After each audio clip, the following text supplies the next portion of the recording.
It was all guys. No, Yeah, it is. I saw some girls last night. Didn't. A lot of carrots in that stew. Yeah, right. God, then you have a lot of sausage in that gumbo. A lot of sausages. A lot of sausage in that gumbo. A lot of okra. just imagine someone go like, "Oh yeah, I'm in the front row of Thunderdome." Really? Which forehead are you? But I'm just waiting funny for, like... too? I noticed this during one of the things when I think it was Mandy and Sonya. They showed them fighting when they were at the barrier. They actually have the barrier. They had a row of monitors that faced nothing but the barrier. Yeah. And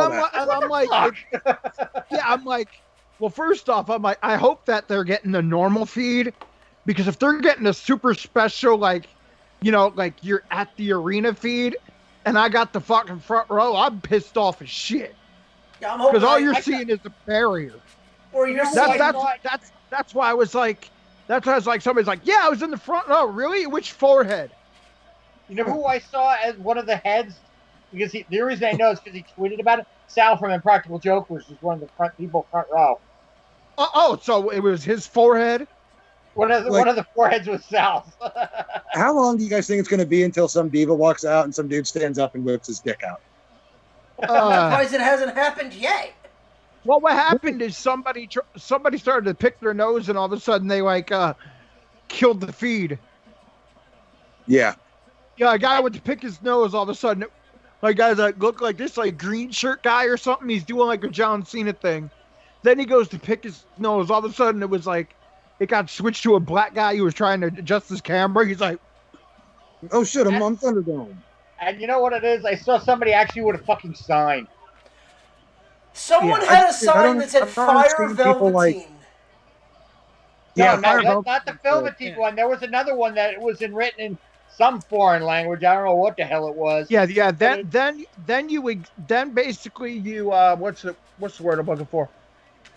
Then all of a sudden, instead of crowd noise, you basically have the relaxing sounds of the rain. At KPBX. and now tell me why this is a better idea than like having the performance center fans banging on the plexiglass where the wrestlers even use the plexiglass, and it's like a hockey game. Yeah, well, and it's entertaining. Now my question is, did they charge people for this? I heard there wasn't, but I could be wrong. But Ronnie, why don't you start the show? We can get into this. Dude, virtual fans suck. Let him do the intro, Chris. Ladies and gentlemen, welcome to From Real to Heel. On today's episode, Ryan Shaw is back with us as we review NXT and SummerScam. And yes, if you got charged to be one of the talking heads in the crowd, you got scammed. Chris, hit us with the music. From Real to Hell! Right. And we are back, ladies and gentlemen. God damn it. Welcome to From Real to Heel. I'm your host, Evan Ronnie, and with me as always... It is I, Trips, and no, I'm not going to be a part of the Blunderdome. And... the Zombie Master, and our special guest... returning... Ryan, that's you. Yeah, I'm here, man. I'm here. Introduce yourself, bro. Hey, look. I don't want to introduce myself. I was going to say, returning Ryan Shaw. I require an introduction, man. Come on. It's the hooligan Ryan. I don't know his last name. Hey, that's not me this time. That's not me this time, Ryan. That was Chris. So if you got a smack talk, give it to him. Go ahead. I ain't gonna stop you. Well, I don't know his last name. I said it. I said it in the intro. Ryan Shaw. Yeah, I was going to say, I said it on the intro. Give a little payback, man. Give a little payback. St. Louis Misery. All right, you know what? I can't argue with that. I can't argue with St. Louis Misery. Give him the high chin. Give him the I can't do it, man. Give him the sweet chin music. Well, let me tell you. Dude, you need to be a little more prepared. I don't know his last name. You're coming off like you're fucking Bush League. Give your balls a tuck. Ooh. Okay. Be like DJ Hyde, grow a set. Wait, what? Oh, jeez. DJ Hyde, fuck you. Oh, it's getting deep in here. DJ Hyde, fuck you. Learn how to spell in a text.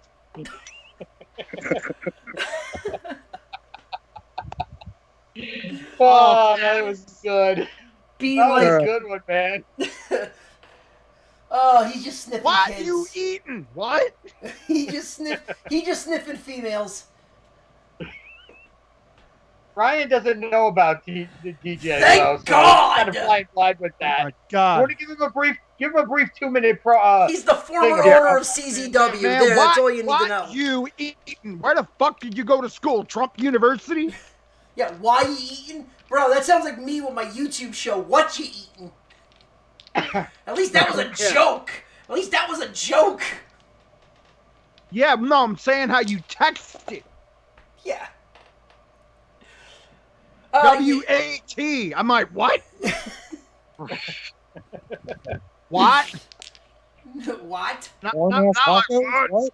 What? Like wattage? Okay, what is this? Steve Austin show? What? Like deep, No, I said what? Like wattage. Like you know, what's the wattage of a bulb? like deep When south. he texts what and it's like W-A-T. I'm like, What is it? What is it? Like, what is this? Deep south? Is it just watts? what? Volts or watts? Yeah, Walter Watts. I'll pull a Bill Watts on you. That's what I said. Deep south. You need to calm down, cowboy. What are you gonna do? What are you gonna do? Fine us for messing with mixing baby faces and heels? I'm gonna throw you over the top rope and then fine you. Dude, I'm gonna throw you in the back of a fucking moving truck and make you have a match with Gold Dust. Oh Jesus! In the black.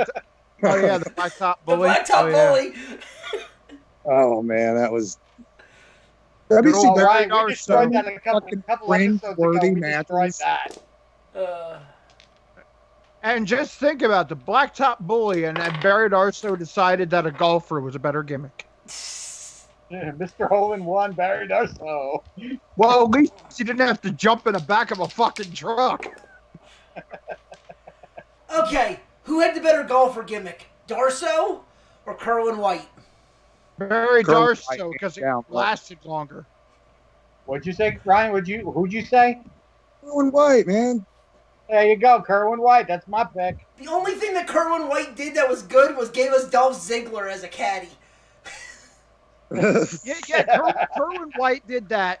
Then he had one match, and then all of a sudden, Chavo Guerrero with blonde hair found Eddie Guerrero dead, and that was the end of Kerwin White.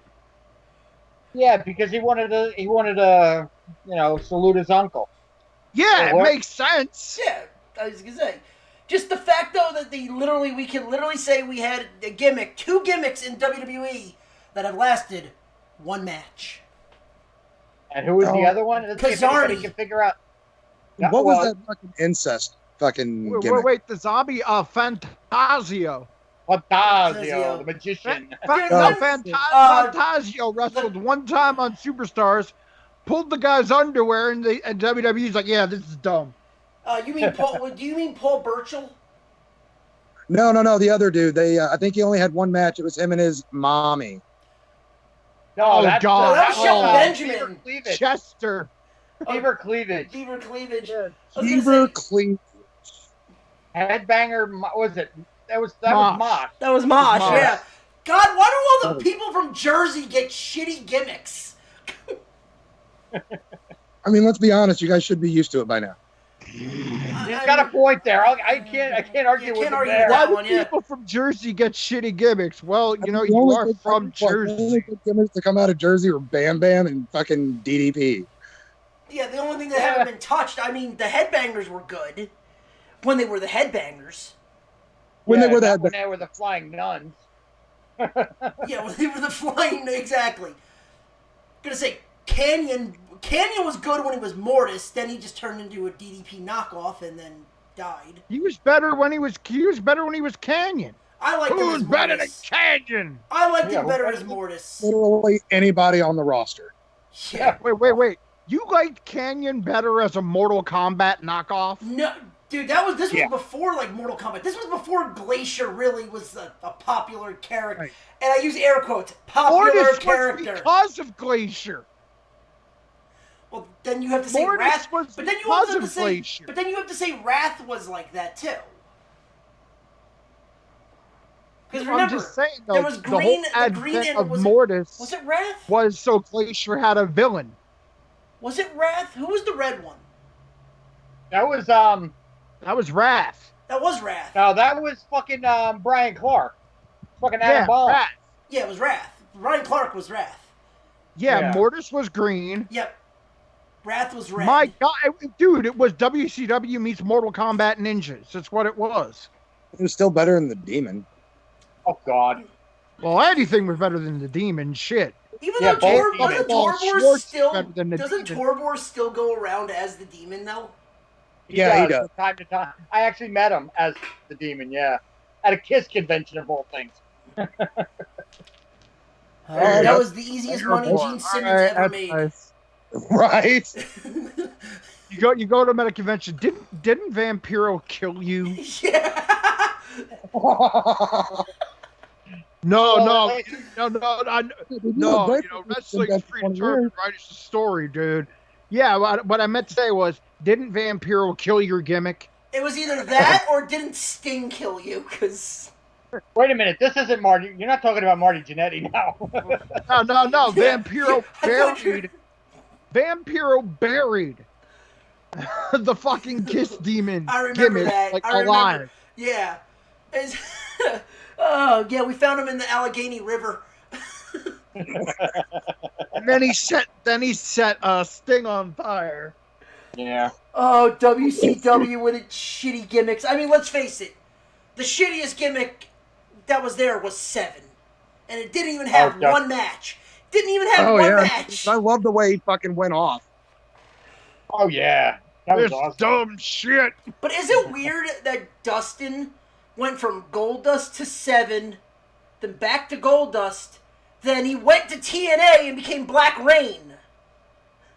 And well, you know, he was when he went Goldust 7, then he became Dustin Rhodes again. They let him be Dustin Rhodes. Yeah. Then he went back to being Goldust.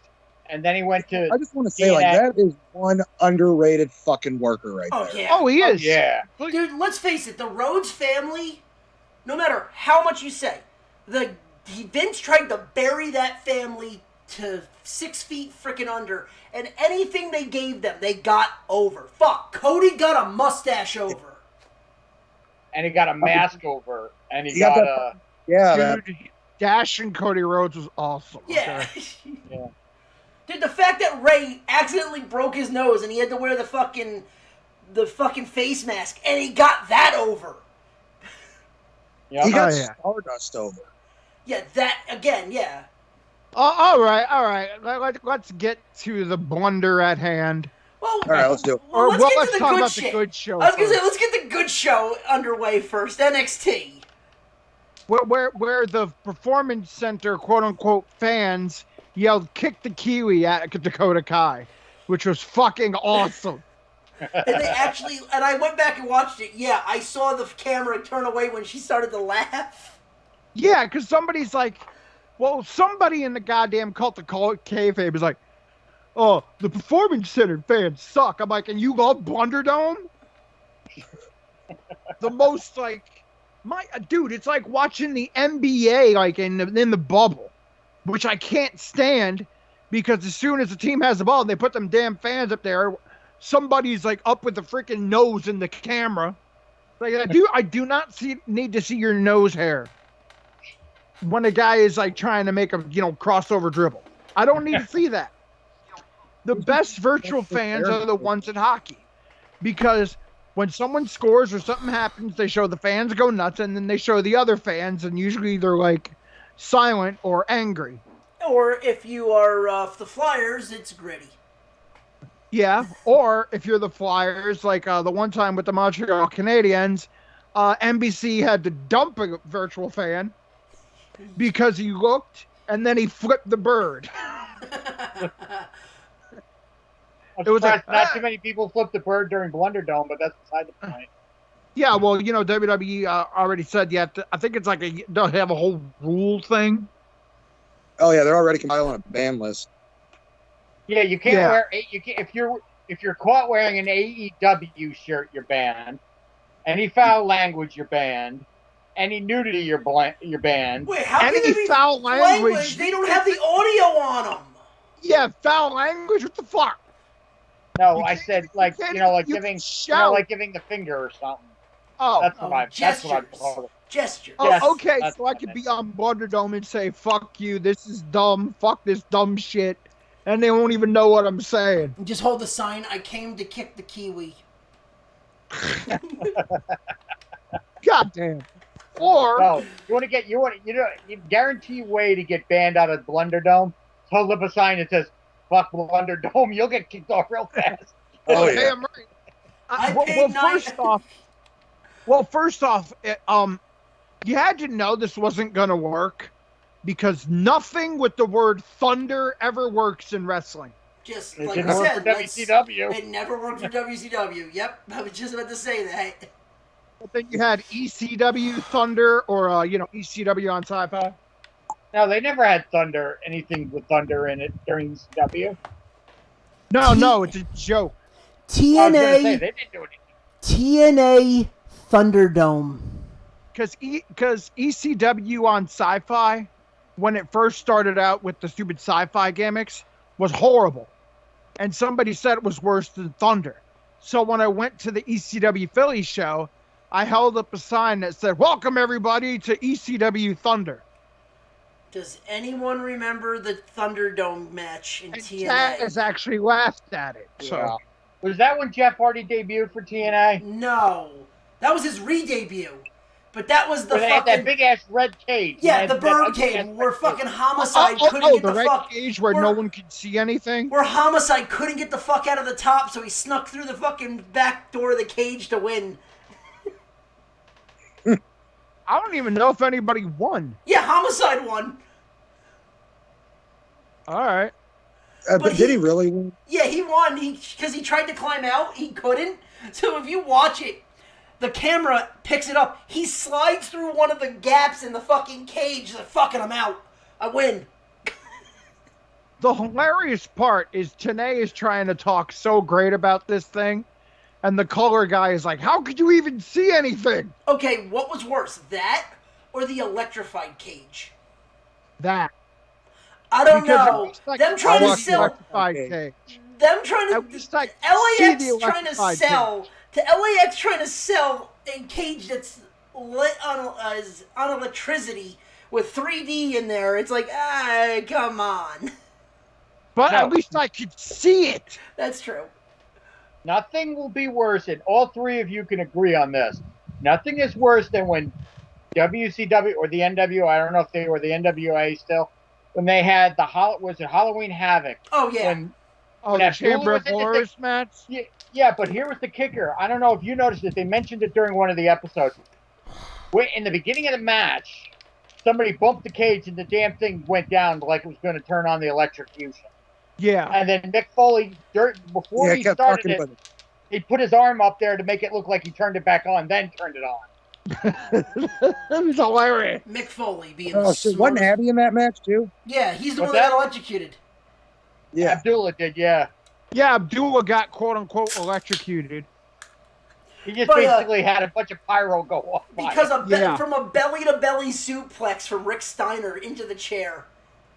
But again, I would take that over the TNA Red Dome of whatever because I just call it a fucking bird cage. 100%, dude. Yep.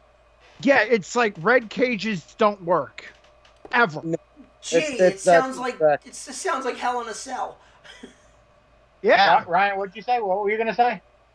Whenever they've got that big red fucking cage out, like it's hard to see anything besides it. It's too bright. It draws your attention away from what's going on inside it. Yeah. And Hell in a Cell was horrible because it was a red cage and a red light. No, that was Wyatt and Rollins. Seth, yeah, where they wrestled with the goddamn red light on. I'm like, dude, this is so dumb. It didn't work for Sin Cara. It was the red light district version of wrestling. Yeah, because either way you're getting fucked.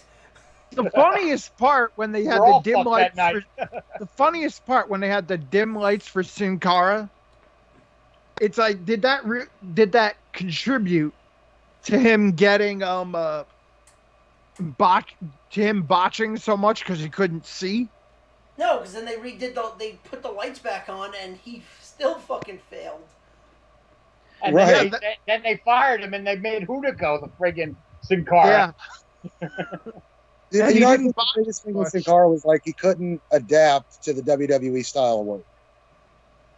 So they're like, okay, let's do a gimmick where there's two Sin Caras, and then all of a sudden we'll get rid of the one, and they're saying, oh no, I just got a tattoo, even though the evil Sin Cara had the tattoo. Now they're saying, no, that's really Sin Cara. The other one was a fake. And I was like, really? And then goes back. The funniest Sin Cara thing ever was when he did the tope suicido on Del Rio in his first match back. And he busted his fucking Del Rio. And he starts going like that, and you see Del Rio, and you hear live, he's like, fucking shit, what the fuck is this? And he starts like literally stomping and beating the shit out of Sin Cara. Well, didn't Sin Cara want to stop a match because he dislocated a finger? Yeah. Yeah, that was the one. Yeah, dude, I and then he fell, and he kept like trying to call the guy, and finally Del Rio was like, "Fucking shit, fuck this," and he just started beating the shit out of him, like legitly beating the shit out of him. And Del Rio at that time was the heel, and he got a pop. Yeah, he was a heel and he got a pop. Fans are like, "Yay!" Kick siesta. Yeah. Siesta party. And that led to one of the worst botches ever with Alberto Del Rio, where a Big Show held the bucket. Oh God, yes. Oh, and he missed the kick. Yeah. Yeah. Oh yeah. He outside at least Big Show sell it like a dumbass. Yeah. Well, no. If we could. Let me put it to you this way: we could do a whole show on botches. The ultimate botch for me that I saw was when I think it was Nikki Bella and Asuka with the Royal Rumble. When she went to, I think, punch her or kick her, didn't even come close, and she sold it as if it was a real kick or punch, and she eliminated herself. Scott Steiner, TNA. I think it was Christian Cage throw him into the stairs, and he did a complete 90-degree fucking angle to hit the apron. Yeah, I remember that. Listen, if we're gonna talk about the ultimate botch, we gotta talk about GCW. Someone jumping off a fucking. Or a guy that I know jumping off a fucking kid doghouse. No, not even a doghouse. It was one of the kid playhouses and falling through. Fell through that. Oh God, Rob Fury's, and yes, I'm name dropping his ass. Rob Fury's oil boy. Dalton. It was like Dalton somebody. Dalton Charles. Yeah, I don't know. He has oil like boy. Rainbow tights. Ryan, you don't know this guy is the promoter we're talking about. He's a promoter up in here in Jersey. He is one of the worst people on the planet. He's a crook, he's a thief, and he's a liar. And he has been called out more times than I shared things. And he actually put a video out a couple weeks ago saying, "Oh, I'm not going to answer this anymore. I'm going to just let my lawyers handle this now." Wait. Crook, thief, and a liar, you just described like 75% of the independent wrestling bookers. I was going to say. Right. I was going to say, you just described... Hey, I'm just saying, you can always tell the guy to book me, and I'll slap him around for you. Oh, yeah, and he's a wrestler that decided to put himself in a main event spot with a YouTube wrestler. Oh, he's one of those guys. I bet he puts the belt on himself, too. No, he's actually good with that. He doesn't put the belt on, because he even talked to me once. He goes, I'm thinking about putting the belt on myself. I slapped him and said, you don't fucking touch the belt, you dumbass. Hey. Oh, good old DJ Hyde there? Yeah, that guy puts the belt on himself. That's a typical Jeff Jarrett move. Well, he doesn't put the belt on himself. He constantly books himself in the title matches. So. I have dealt with that even recently. Oh, really? Yeah, dude. Lightning Pro Wrestling. It's like if one of the guys leaves because like the biggest draw that he had down here was a guy named Chris Slammer, dropping his name here again. Great guy, good worker. Well, Slammer got tired of the shit and left. As soon as he left, he's like, "Oh, he's gone, so I'm putting the title on myself." Like another guy comes up, champion gets run out, lured away, all goes on himself. There are two guys there, me being one of them, and Lance Johnson being the other, that were lucky enough to hold that belt for about a year before dropping it, and it ended up going back to him anyways. Wow. Damn. And that YouTuber, Ryan, you may know that YouTuber, Grim from Grimm's Toy Show. Yeah. That's who he wrestled. That's who Rob was wrestling against. Oh, what? He couldn't get superhuman? I would have dealt with Super Dragon. Oh, so apparently Dino Santa said something or whatever, and I'm just like, who? And all of a sudden I looked at him like, oh, wait a minute, that's the WWA guy, the guy who like booked like the 75-year-old guy versus the 400-pound guy. So with Grimm, and I've even said this, so I went to a show by my house, and it was four guys from Grimm's Toy Show. It was Grimm and Rojo versus two other guys. I don't know. I didn't pay attention. I fell asleep during the fucking match. That's what I do during a lot of indie matches. But I don't know. But Chris, you know me. I don't fall asleep. It has to be really bad or really boring for me to fall asleep. Because I like bad wrestling. I love bad wrestling. It's entertaining. But I literally walked up to Rob. Rob goes to me and goes, "So how'd you have like it?" I go, "You want me to be completely honest with you?" He goes, "Yeah, shoot. Yeah, shoot, brother." I fell asleep during Grimm's match. He goes, "Was it that bad?" I go, "I fell asleep during a match." You've known me for 5 years. How many matches have I ever fallen asleep in? He goes, "Okay." That's bad when it's not even heckleable. Yeah. Dude, I would have had more fun if it was heckleable. I watched Sabu try to break a fucking table by a seated senton and couldn't. And got pissed off that he couldn't. He tried to do it 4 times. Yeah. And no, that's Mr. Fury who I have unfortunately seen and been a part of matches that are that bad. I have matches on my YouTube of him. I don't watch bad matches anymore. Normally, like down there, I'm considered one of their vets because I have more experience than just about everybody there. So, I like to stand back by the curtain, watch these dudes, give them a little bit of wisdom here and there, tell them if they're doing all right, tell them what sucked. And it's just to the point now where I'm just like, oh, these two guys are working tonight. All right, who wants to play cards? Oh, dude, it got to Trevor, a point. don't look at me. It's gotten to a point in the back where people in the back go to me and go, "So how was my match?" I go, "You want me to be honest?" I'm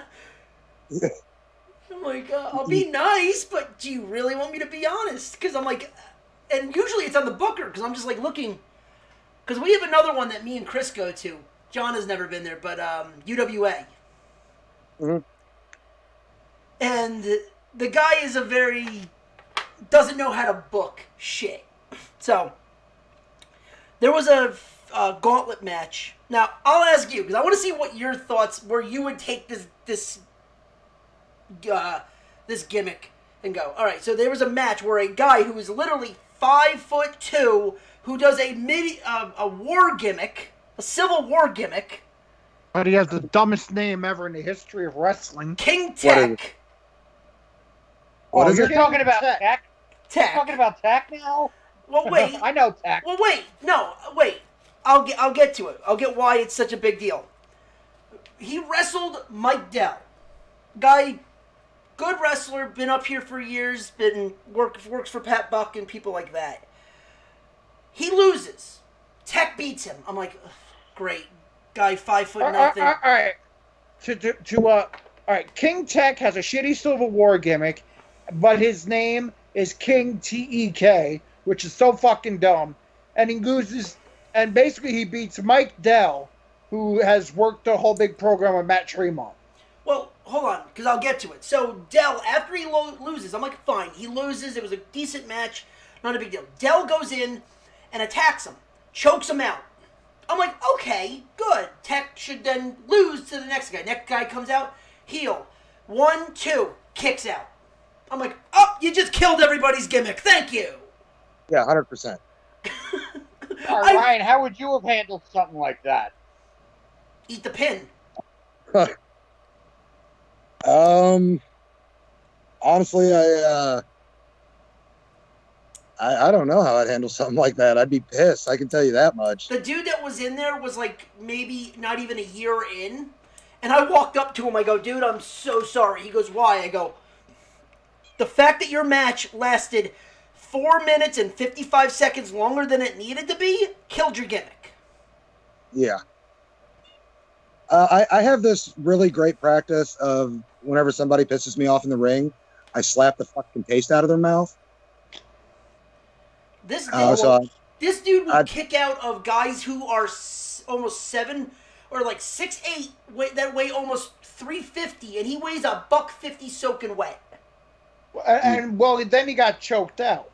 Yeah, that was the other part. Like that's what pissed me off. He gets choked out, and then the heel comes down. Choked out. He got put to sleep. Yeah.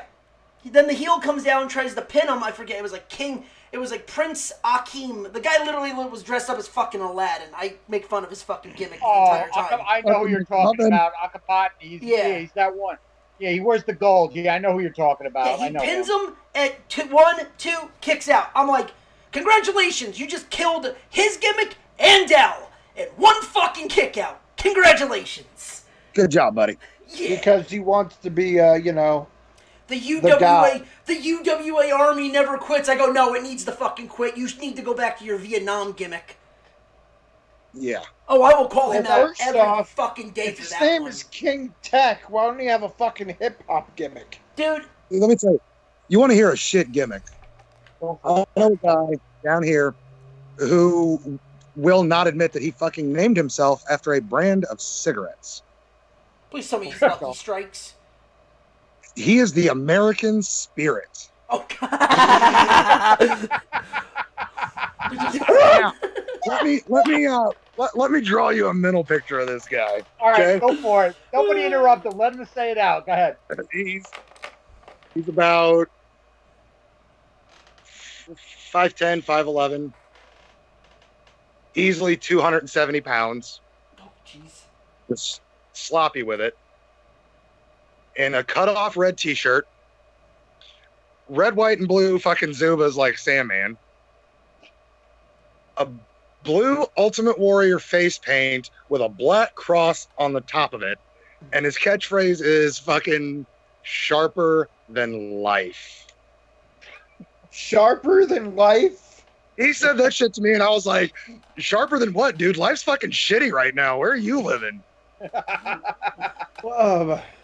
Fuck does that even mean? Sharper than life. That's as dumb as getting a fucking tattoo on your arm that says regrettable. Regrettable? Regrettable, yeah. No regrets. Regrets. Well, Ryan, what Ronnie didn't mention to you, that guy Mike Dell, for years, you know what his gimmick was? He was pretending to be a lifeguard from Baywatch, and he used to walk in slow-mo to the ring. You know what, dude? Hey, walking in slow-mo to the ring to Baywatch is pretty cool. Right. Now, what he had to do is get it down to a slow-mo jog and have, like, David Hasselhoff playing in the background. Dude, the only thing that made that funnier... I'll be ready. Dude, the only thing that made that funnier was, God rest her soul, Ashley Mazzara was walking normal speed by Dell while Dell was running in slow motion. I'm like, okay, that's fucking hilarious. Yeah, I remember that night. I was there for that. Like, Ashley, like, he seen Mike run, and Ashley's just walking, like, normally to the ring, turns around and goes, let's go.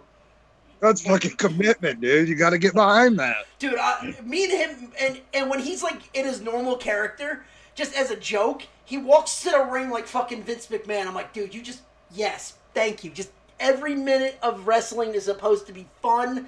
You make it that. I have so much fun watching this dude. Right, man. It sounds like he's got a pretty firm grasp on that character. Oh, yeah. Yeah. All right. So the American spirit, like sharper than life. Yeah. Why isn't it like, Russell Blade? Well, why don't he call himself America's favorite patriot? David, you sure David Starr never took that? I don't know. He had so many other gimmicks. I know our commentary team has a great time thinking of every other country to call him but American. there was one match where he was like the Afghani spirit, the Iraqi spirit, the Mexican spirit. Oh, Jesus. The Canadian spirit. Dude, I'm losing my shit because one of our announcers sits there in a gold bull mask the entire time. Oh, Lord. Hey, man, you got to respect the Raging Bull. Yeah, he's got that character locked down. He's great. Unless he gets drunk at some point, like during intermission, at which point the shirt comes off and Raging Bull's ready to fight. Sounds like one of my buddies who used to do commentary for JAP, and we're kind of like, "Are you drinking tonight?" He goes, "I have a flask on me. Why?" I go, "Don't fucking drink." Intermission, he's drunk. I'm like, "God damn it, Corvus!" What are you talking about, Ronnie? God damn it, Eric! He's an entertaining commentator, but he gets way more entertaining as the Bull. Oh no! What's hilarious is on some of his, it's Eric Corvus, John. During the play-by-play, you'll watch the match, and each match, he starts getting sloppier and sloppier, and I'm just like, "Oh, God damn it, Eric!" And I'm laughing my ass off and he goes, "Why? I'm not that drunk." I go, "Eric, what's your name?" He goes, "Corvus." I go, "Okay, close enough." You're all right. Are you driving home? No. Are you stoned? I wish I was. I go, "Okay, you're still good." I have worked against some pretty shitty gimmicks. Big Body Brown was another one. What did you say his name was? Big Body Brown. Big Body Brown. We live in an area that we get shitty gimmicks, but they're forgettable shitty gimmicks. Like I wish that I could forget this one, and I wish that I could forget. We have companies that appear that decide to bring in Glacier. Well, there's a GCW sign on Raw. That dude got booted. Oh yeah, I just saw that. GCW. Yeah, I just saw that. Like there's literally guys that me and Chris and John have seen. Like, "Oh, is there a bad gimmick? Oh yeah, they're just gonna pull Glacier, or we're all of a sudden gonna have Mantar show up versus Tito Santana." Dude, full-time boss. Yes. Well, let me put it to you this way, Ronnie. You were there for that. Do you remember? It was a PWS show. They had a rumble. Let's see. We had the Jewisaurus. Yep. We had Mike. What was it? Mike from Mike Tyson's Punch Out. Mighty Mike or whatever. Little Mac. Little Mac. We had King Hippo. Yep. Let's see. We had, who else did we have? The Revolting Blob from Billy Madison. He's supposed to pinch my leg if he was running short of air. That literally started being a running joke. Anytime he sat on somebody's face, we would all start chanting, "Pinch his leg. Pinch his leg." Pinch his leg. Yeah, I remember that. But it's like, I mean... my favorite tag team of all time, Enhancement Talent. I mean the Bodies. No, I mean Enhancement Talent. Before they became the Bodies, right? Before they became the Bodies. So literally the entire gimmick was they were jobbers. So they were Enhancement Talent.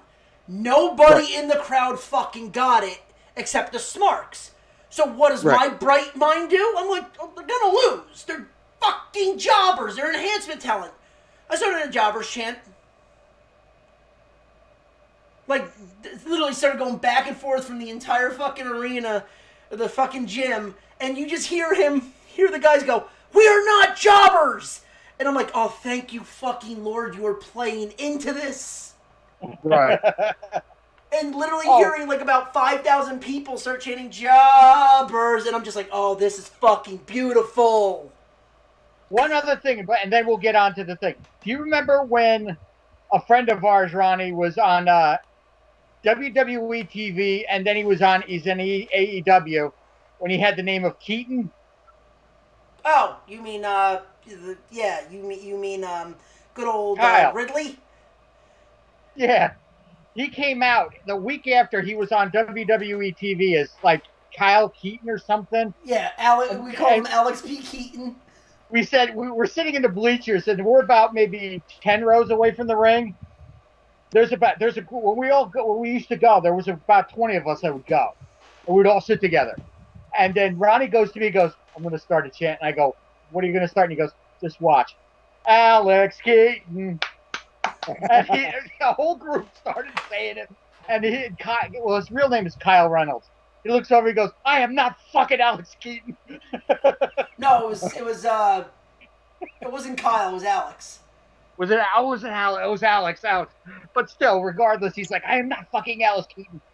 Oh, what was the other one though? My favorite one that me and John did was Danny Doring versus Craig Steele. Oh God! Oh, I gotta say this story. And well, hold on. We should fuck with him. We should fuck because the guy, his tag team partner was fat, but heavy, not like ridiculously fat, but heavy. So we're like, we should start a fucking roadkill chant. Just to fuck with everybody. And he played along with it so well. He's like, dude, there was a person in front of us that literally looked at us and goes, "Is that really roadkill?" And I'm just like, oh my fucking Lord. But then, Ronnie, remember what I told you, but you didn't want to start the chant? And Danny works for Pepsi. He's a Pepsi, he goes and he restocks Pepsi shelves in the store. I saw him in the shop right by my house. And I said that I should start, "Where's my Pepsi?" He didn't want to start that chant. Oh, dude, I would have. Like, "Where's my Pepsi?" Dude, if I'm in the fucking ring and the crowd starts chanting "Fix my cell phone," I'm gonna lose my shit. He's not Guido though, because that's an ECW thing. So it's like, "Where's my pizza?" Beanie ate it. Yeah. But all right, let's get to the good wrestling in NXT. Match of the night. What would you say the match of the night was? The main. Match of the night, the ladder match. I think Cross and Lee. Yeah, that's what I was going to say. Cross and Lee. Yeah, Ryan, what about you? I was a big fan of Cole and McAfee. Like, they didn't go over the match. Dude hasn't had a ton of time to train. He got lucky by being in there with one of the best in the business. Yeah. Like, dude, you got to respect the fact that dude's a straight up fucking natural athlete, because that shit looked good for a debut. One of the best NFL punters in the last decade. Yeah, I can't disagree with Ryan on that. I mean, if I were a casual fan and not knowing, and this was my first match, I think the guy was in the ring for a long time. He looked that good. Yeah, I mean, he was smooth. His execution was crisp. Fucking backflip off the top rope was insane. Then coming back in and clearing to the top rope, like, come on, dude. Like, you got to give it up for him. That's impressive. There's dudes on the roster been there 10, 15 years that can't do that shit. You're right. Yeah, no. But no, we opened up the show with the number one contenders matchup for the number one contendership for the tag titles. Right. Okay. You had Breezango. Oh God, Oni Loken and who's his fucking partner? Danny Burch. Danny Burch. And then I forget who's the third team. I'm trying to do this off of memory until I get the card up in front of me. That's what I'm going to just do. I'm going to just pull it up. I'll let you know in a minute. Give me a second here. The team was Joaquin Wilde and Raul Mendoza. Oh, that's right. It was the Hunter's lackeys. Yeah, Joaquin Wilde. That's Zema Ion. Wasn't that Zema Ion as one of the, it was Joaquin Wilde? Isn't that Zema Ion? Yeah, DJZ, yeah. Yeah, DJZ, yeah. but he's Cuerno's. It's Cuerno's lackeys from Lucha Underground. Oh yeah, they say Legionnaire de Fantasma or something. He's still Cuerno to me. He just needs he needs to bring back the headdress. At least they're finally doing something with Breezango. Well, then again, Johnny Curtis is finally not hurt. Yeah, I was going to say, this is the longest he's gone without being injured. Don't jinx him. No. Yeah, they're now they got, I mean, you kind of figured they were going to win because they've been doing the whole thing with Emporium anyway. Yeah. So I guess they're looking at 31 is when they're going to do their match, it looks like. Well, according to everything, UK is starting back up again. Yes. NXT UK is starting back up. In September, they're going to restart. Which will be good because then we'll get to see people like Pete Dunne and everybody else again that we haven't seen since frickin' March. Fucking Walter. Walter, yeah, because Walter's been sitting at home. You know? I think the last time Walter had a match was Survivor Series. No, wait a minute. No, he wrestled at Blackpool too. He wrestled Joe Coffey at Blackpool too. Dude, NXT UK is just gonna look like a shell of itself. Yeah, because half their guys got fired. Yep. I'm gonna weigh in on this and say that they shouldn't have been pieces of shit. Wow. Yes. Yeah, well, you're right. You're right. When you're right, you can be a talented wrestler, but you gotta not be a piece of shit human too. Yeah. That's for damn sure. Chris, what was your? You didn't even watch this match, did you? No. Chris like no. No, sorry, I don't watch pre-show matches. Fuck them. Hey, I was eating dinner. It was on. It was background noise. Fuck those guys. Dude, I was busy whooping somebody's ass in UFC, so I'm good.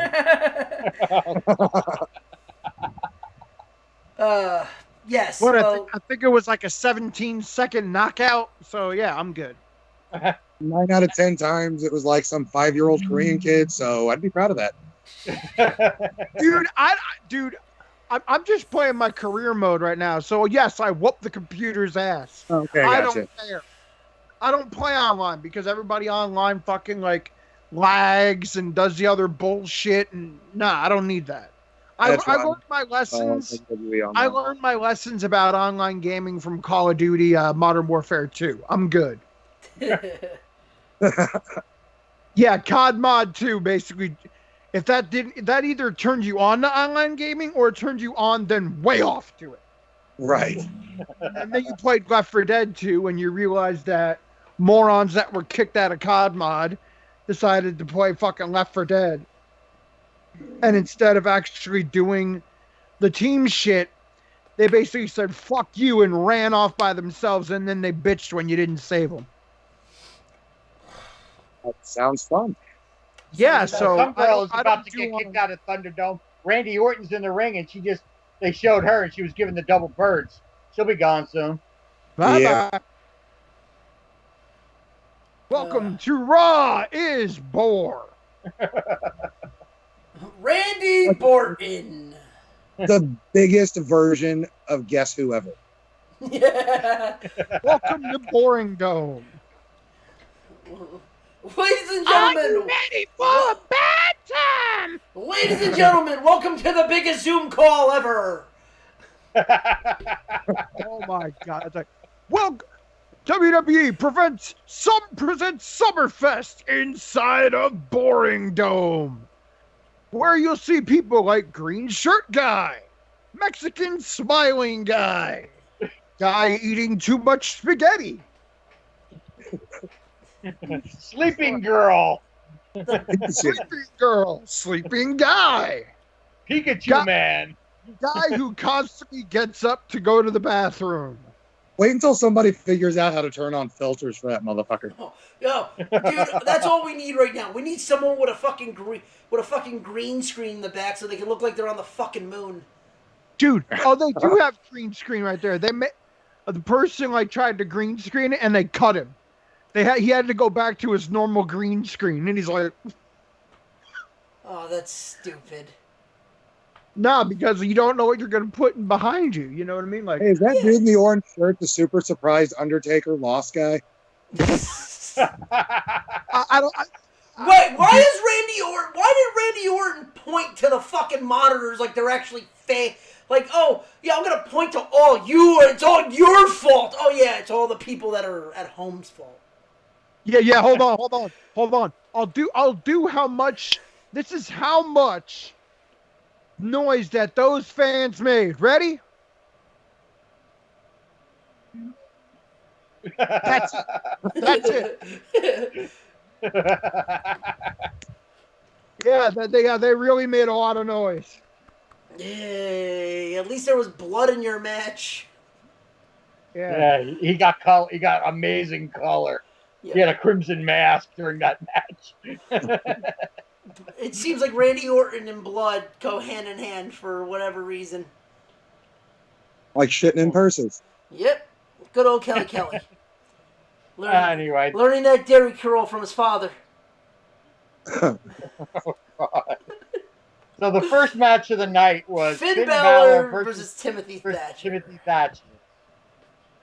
This was good. Oh, this was fun. They beat the piss out of each other. Oh yeah, that was a good match. Very good match. Mm-hmm. There was actually wrestling. Gee, wrestling in a match. Gee, there's a fucking concept. How fucking novel is that? I know, right?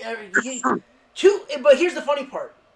It's two smaller guys not doing flips. It's amazing, right? When two smaller guys don't have to do fucking 36 backflips and they can actually tell a fucking match. Well, you know what it is? It's like Thatcher is a friggin'... The guy's he's a technical whiz in that ring. Yeah, so is Finn. Oh, yeah, I was going to give him his props, you know. I got nothing against Finn, you know. It's like, I've always been a fan of Balor. The Prince or whatever the hell he's... Oh, no. Oh, no. Randy might be fucked. It's time to Is he wearing a dress?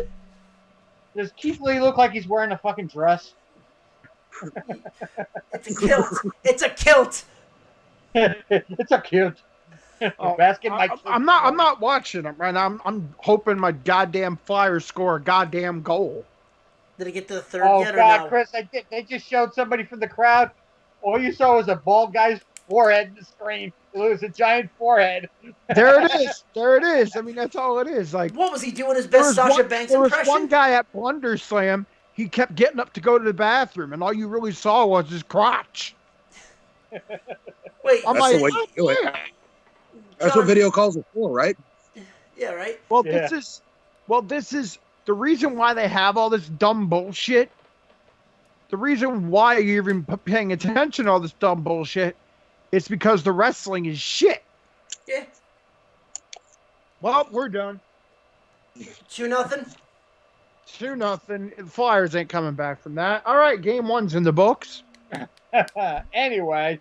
Oh, by the way, Chris, there goes any rumors of Keith Lee possibly being part of Retribution.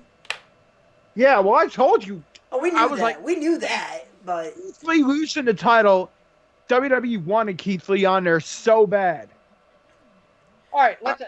You know what? I want to ask you a question, Ryan. This is a perspective. They made him shave his fucking beard off. No. Yeah, they made him shave. Anyway, we did this last week on the thing. Who do you think the top guys are going to be in Retribution? Who do you think is going to be in Retribution? Because we already made our picks. I want to get somebody else's point of view. Who do you think's in it? And who do you think the leader is? Honestly, I'm hoping that Retribution is a way to bring up some of the guys that made their name on the Indies before coming to NXT and taking off again, like Undisputed Era, Gargano, Ciampa.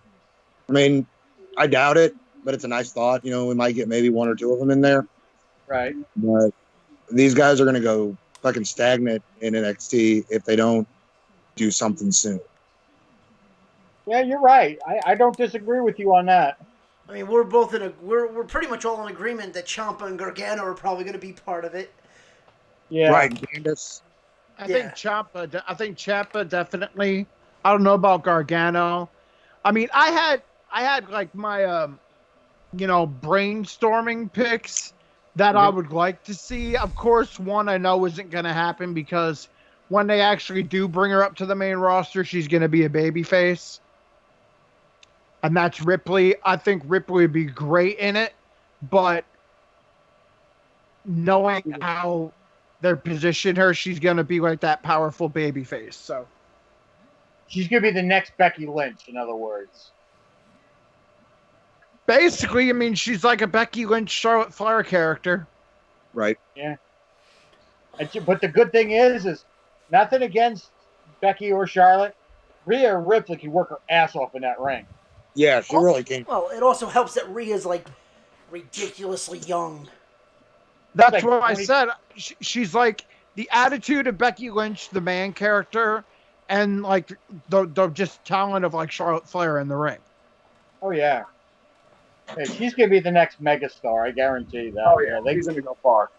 Oh, they will. As long as Vince can put up with her accent.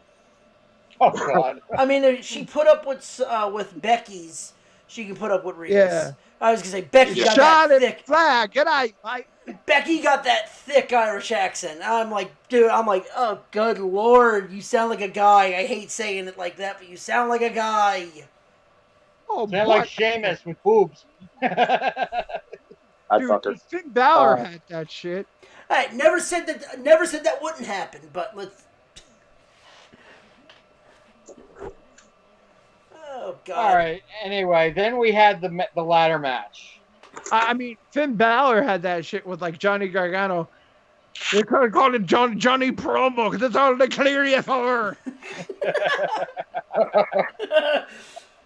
They clear you for. By the way, yeah, that literally puts that shit to bed about Finn being part of Retribution too. Yeah. Yeah. I'm Finn Balor, and I'm coming for Retribution. The minute you see him, if he was even part of that, the first thing that anyone would have said was, "It is a fucking Bullet Club knockoff." Right. As soon as he started yelling like that, I just started thinking like angry leprechaun. Yeah. They stole me Lucky Charms. Where's my pot of gold? I'm the leprechaun. Oh my God. Fucking. Man, now I just ruined Finn Balor forever for me. All right, let's get on the rest of this show so we can move on to SummerScam and Blunderdome. Blunderdome. The ladder match. I'm ready for bad time. Yeah, next was the ladder match. Oh, I do not like the fact that Priest fucking won it. Why? Do you just want dude. to constantly like job in like title match? I do not like him at all. I just don't like his character. You don't like Damian Priest, the Mad Archer? See, you know what happened? As soon as Damian Priest lost those goddamn Diesel pants, he won. Dude, which goes to show you, man, Diesel pants only work for Diesel. The funniest and they part didn't of even work that well for him. The funniest part of him winning was literally seeing Joey Janela get pissed off that his girlfriend was in the fucking hot tub with him. Dude, I'm watching this and I'm like, is that Joey's girl? I'm like looking like, is that Joey's girlfriend? I'm like, it has to be. It looks exactly like her. All of a sudden, Hunter takes a photo and they're all chilling, and you just see Joey comment on Hunter's, "Oh, come on!" you guys are happy my pick didn't win because I had the long shot of long shots. Yeah, you had Bronson Reed winning this. I had Gargano. Before remember? he was even in the match. Before he was even in the match, I'm like, Johnny will win. before Johnny Gargano was even in the match, I was like, oh, Johnny Gargano will be there. And he almost won. I mean, I would have liked to have seen Cameron Grimes win it, too. That was my pick. I had Grimes because they fucking love him. That was a really solid Tripoli. Yeah. But I kept switching out. But the thing is, his promo as champion would be so cringy. I mean, it would be like Henry Cejudo levels of cringy. Dude, Grimes, literally, the reason they love him is because he looks like a fucking fabulous Freebird. I'm Cameron Grimes, and I grew up on Main Street. Oh, yeah. I mean, come on, he does look like... He looks like Michael P.S. Hayes if he was 20 years younger. Yeah, he looks like Michael P.S. Hayes and wrestles like Buddy Roberts. Yes. Here's what I have to wonder, though. So, is this your guys where it settled that his mom was in a gangbang with the Freebirds? Oh, God. All right. Here's what I have to wonder about Trevor Lee. Does Trevor Lee know his name is Cameron Grimes or not? Because he always has to remind himself. Because in every promo, he says Cameron Grimes like 10 times. Like, I'm Cameron Grimes, Cameron Grimes, Cameron Grimes. I'm just like, you do know you're playing Cameron Grimes, right? Well, he's doing that to make himself remember, so he doesn't slip up. Yeah. I mean, let's face it, he's still Captain fucking Caveman. Yeah, it's like, yeah, Triple H is like, who are you? I'm Trevor Lee. No, say Cameron Grimes out there 10 times, goddammit. Here's your bullet points. Here's what your promo is. Get it here. Oh, yeah, bullet points. Say Cameron Grimes 10 fucking times. Yeah, bullet points. Cameron Grimes, Cameron Grimes, Cameron Grimes, Cameron Grimes. Best wrestler, Cameron Grimes, Cameron Grimes. He goes, I'm Cameron Grimes. You know, I'm Cameron Grimes. That's right, boy. I'm Cameron Grimes. You know what it would have been funny if he kept saying to do that, and the final one he goes, I'm going to be leaving now. My name is Trevor Lee. Oh, shit. I'm Cameron Grimes. I'm going to leave now. My name is Trevor Lee. Like, he completely loses the accent and everything. My name Trevor Lee. Oh, shit. Cameron Grimes. And then the next day on the network, the WWE has come to the terms of the release. So, Trevor Lee. WWE has released Trevor Lee. A.K.A. Cameron Grimes. A.K.A. Cameron Grimes. And then he goes on the indies, I'm Cameron Grimes. Like, no, you're not. They go, now you get it right? Yeah. Wait, so you're telling me you were not that? We literally sold your gimmick in TNA to a Duck Dynasty? The fucking Dieters? Like Vince is sending Trevor Lee's checks, Cameron Grimes, quote unquote, remember the fucking name. No, in the memo it says, next time remember fucking Cameron Grimes. Next time remember your name, Cameron Grimes. Just check show up an envelope with a big black Sharpie. It says Cameron fucking Grimes. Yeah.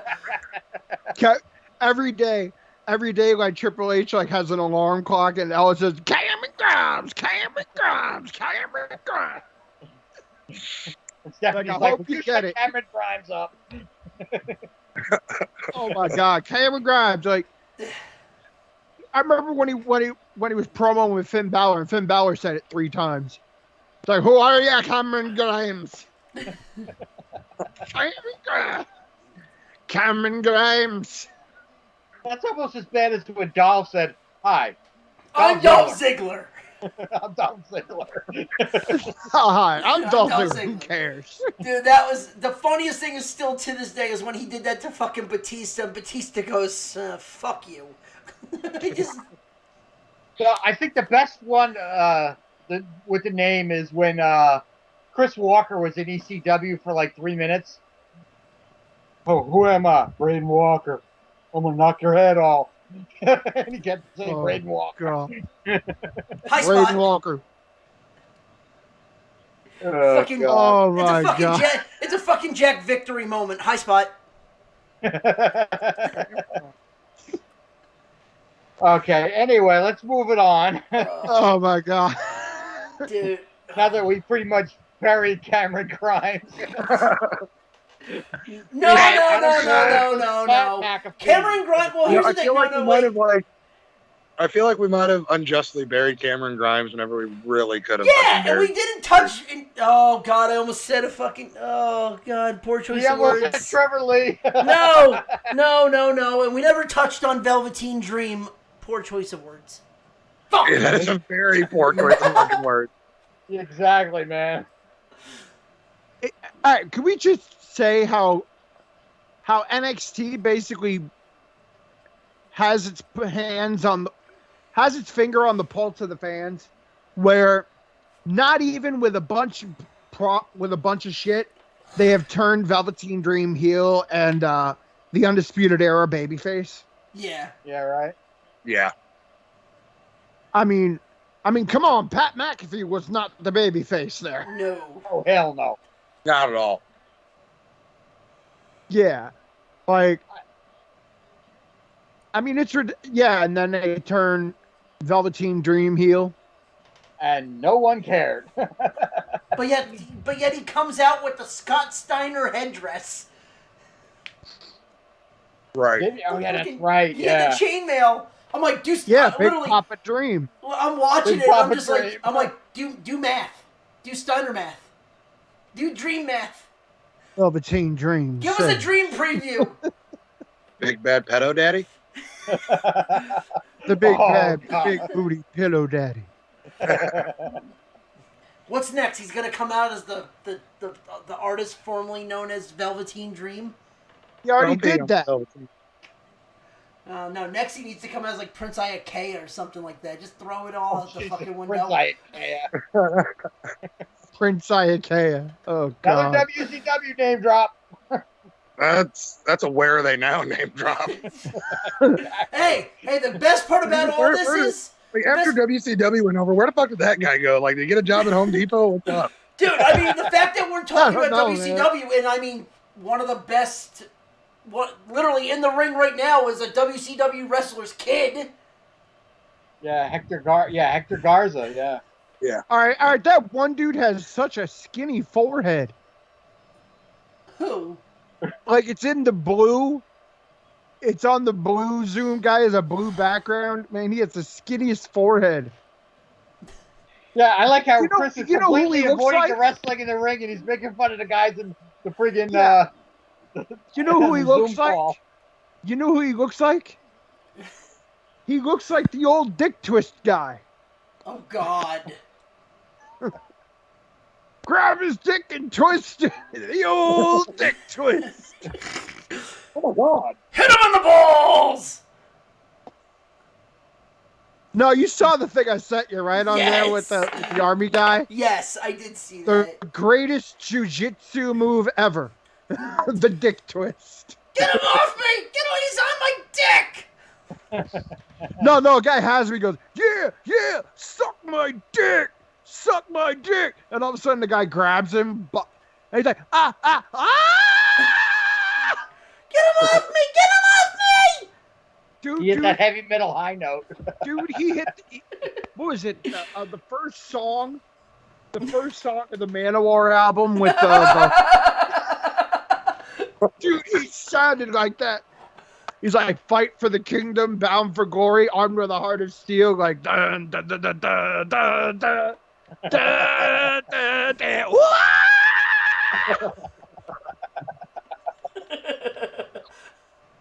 Anyway, can we get back to the show, please? Sorry, I was like, somebody needs to make a meme for that. So bad.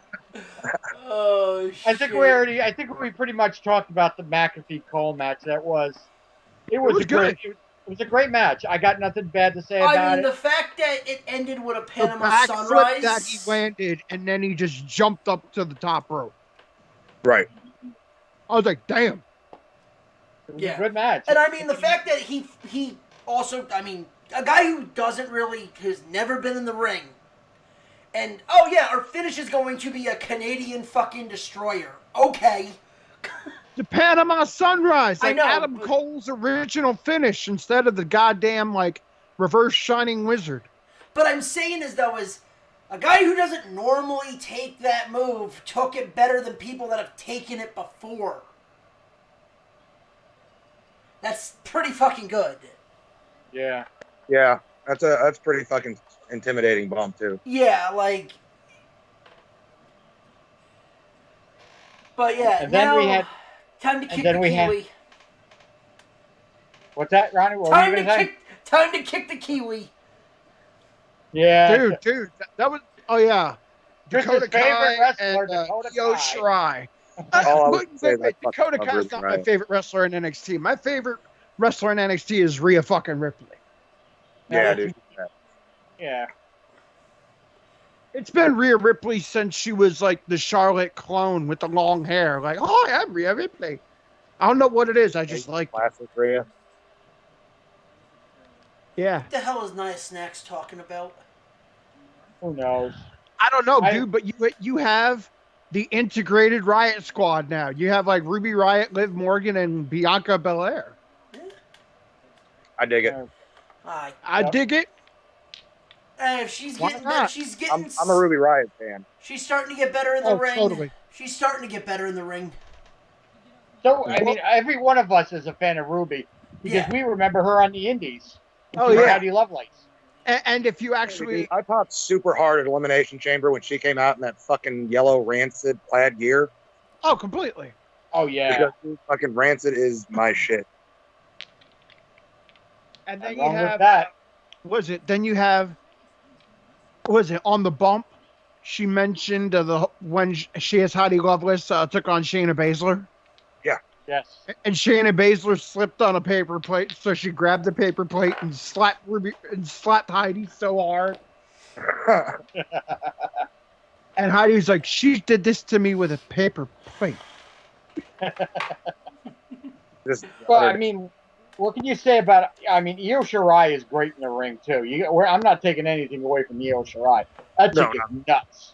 And that's another one that they turned her heel, and then all of a sudden, without any like prior thing or whatever, she's the face again. Yeah, because the crowd. I mean, even though the crowds aren't there, the internet crowd, they love her. They love Io Shirai. Oh yeah. Even when they turned her heel, it's like, oh my god, Dark Io. And then you see her with the title, and she has the smile and the thing. I'm like, they turned her face. They kept Dark Io, but they turned her face. Well, yeah, because the easiest way to turn her face. Easiest way to turn her face. You had her pin Charlotte. Well, the best thing they needed to do was they changed Io Shirai's music from the dun dun dun dun dun dun dun. It's like, dude, I'm sorry, Stardom music does not work in WWE. No, I was just about to say, can we stop having these Asian wrestlers with Oriental fucking music? Like, can we stop with that Oriental shit? at all. No, what I'm saying. But I'm saying no, there was no flute going. Doo-doo-doo. I'm saying in general. No. I'm saying like anybody that's an Asian ethnicity has some fucking form of Oriental music. It's like, look at Hideo Itami back in the day. Look at Kairi Sane. Wait. Asuka doesn't. Thank God. Thank God. And neither did Kairi Sane. She had pirate music. No. Yeah. When they were the Kabuki Warriors, they did. That was one of the most beautiful elbow drops I've ever seen. Music. What was that? What'd you say, Ryan? Kairi's insane elbow. Oh yeah. That's one of the most beautiful elbow drops I've ever seen. Yeah. Yeah, that's like Randy Savage is smiling at that one. He loves that. Randy Savage is looking at that elbow drop and saying, "Fuck, why didn't I do that?" Like, ooh, I should have done that, brother. If anything, Io Shirai's first music sounded like something that would be like on a Katy Perry album. Yeah. Oh yeah. Sound like they just sampled the intro to Pirates of the Caribbean. Yeah, it was like a house thing. And now you have, and then all of a sudden, like Dark Io had like the dubstep type thing with the metal, and I'm like, that works. Yeah. I mean, as soon as you hear the bass, like boom, boom, boom, boom, I'm like, oh shit. I mean, and then go ahead. Yeah, go ahead. I mean, her music works. Same as like how they changed Dakota Kai's music when she turned, because to have that like it wouldn't work. No. Like the happiest theme ever was Dakota Kai's old music. I mean, come on, you play 2K19 and you hear that, you just want to go start skipping.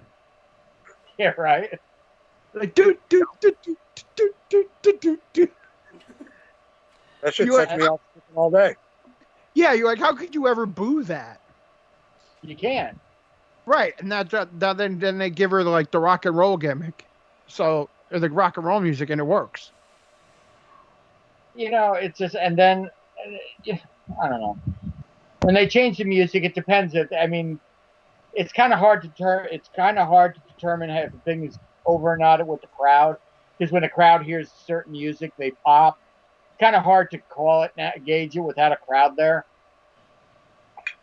That's usually what gets the crowd going, either good or bad. It's a good theme song, so. Well, the lack of crowds why Jeff Hardy hasn't switched his theme song back. That's true. Come to the Hardy Boys. Yep. You know what I would love to see? Because like when somebody turns heel, they give them like darker music. Yeah. Now just imagine if Rhea Ripley turns heel. Oh God. Dude, she would have like the most brutal deathcore ever. Yeah. And with that segue, we go on to the main event, which is Karrion Kross and Keith Lee. The best intro in the business right now is Kross, right or wrong. All right, but we totally. I mean, all right, we talked about themes. We didn't talk about actually Dakota Kai and Io Shirai. No, I said the match was outstanding. I said it was an outstanding match. It was an outstanding match, and then you had a beautiful thing at the end, like with Raquel Gonzalez interjects. All of a sudden, Ripley goes to make the save, and as soon as you think, oh, they're friends, the craziest thing is like you see Io Shirai like, yay, celebrating, and in the background you see Rhea pissed off. Yeah. Right. I'm like, oh, okay, yep, Rhea's coming for that title. All right, and blonde Rhea, yes, I'm down with that. Oh, I am too. Yeah. Blonde with the black lipstick, holy shit! I was like, yeah. Yeah. I mean, like I said, it also helps that Rhea's what, 23? 23 or 24, yeah. I'm like, okay, let her season up down in NXT before you bring her up, because you got the prime of her career on Raw. I'm like, and you got to put her on Raw, because she'll be nothing on SmackDown. You got to put her on Raw. I mean, unless holy shit, did they finally let Ruby cut those goddamn extensions? Yes, they did. Yes. Thank God. Now, every week we see her, she would lose those extensions. They'd be all over the ring. Now, can we get the nylon out of Bianca Belair's hair? Oh, God. I'm sorry, I don't need Willow Smith fucking whipping her hair back and forth. I don't know. I kind of wanted to slap me around with it. Dude, she cut. She cut people with your hair. Dude, who did she cut? I'm okay with that. Who did she cut during a match? Was it Bayley? Where she cut her stomach? Yeah. I think it was Bayley. Yeah. Yeah. And I said, don't you hurt Bayley. I mean, if it was Sasha, John wouldn't be giving two shits about it. No, if it was Sasha, I would be cheering. I'm like, put that on a t-shirt. Put that shit on a shirt. Because I mean, everybody. I mean, I'm not going to go into it, but it's like, God, when we get into it, with her last night, I'm like, I was cheering so loud for that, but we'll get to it. But yeah. All right. Now Kross has definitely the best entrance in NXT. Yeah. Oh, without question. Maybe the best entrance in wrestling right now. Oh yeah, without question. Yeah, that's a killer entrance. Yeah. And well, and give him a little bit, and they put him on Raw or SmackDown down the road with a little bit more money into his fucking entrance. I can't wait to see what the fuck that's gonna look like. Chris, you said it best. He's the next Undertaker. That's what he is. He's the next Undertaker. Oh yeah, I completely agree with that. Scarlett by his side is it's perfect. It's money. In the Catwoman, in the fucking Catwoman gimmick. She's the angel of death, Yeah. just with the claws. Yeah. Right. Yeah. My only complaint with Cross and Lee is why put both belts on him to have him drop them so quick? Because Vince wanted him fast tracked to the main roster. That's why. I think it's destined to fail though, man. Every time Vince gets a feeling about a guy and he fast tracks him to the roster and then he fast tracks him to the title, it fucking fails. Look at Dolph Ziggler. I don't Jack think Swagger. I don't think they're gonna fast track him to a title because the first match he's working, Keith, is literally against Orton. Yeah. He's working Randy Orton. I'm like, okay, if you're gonna work anybody as your first feud, and it's Randy, that means they got faith in you.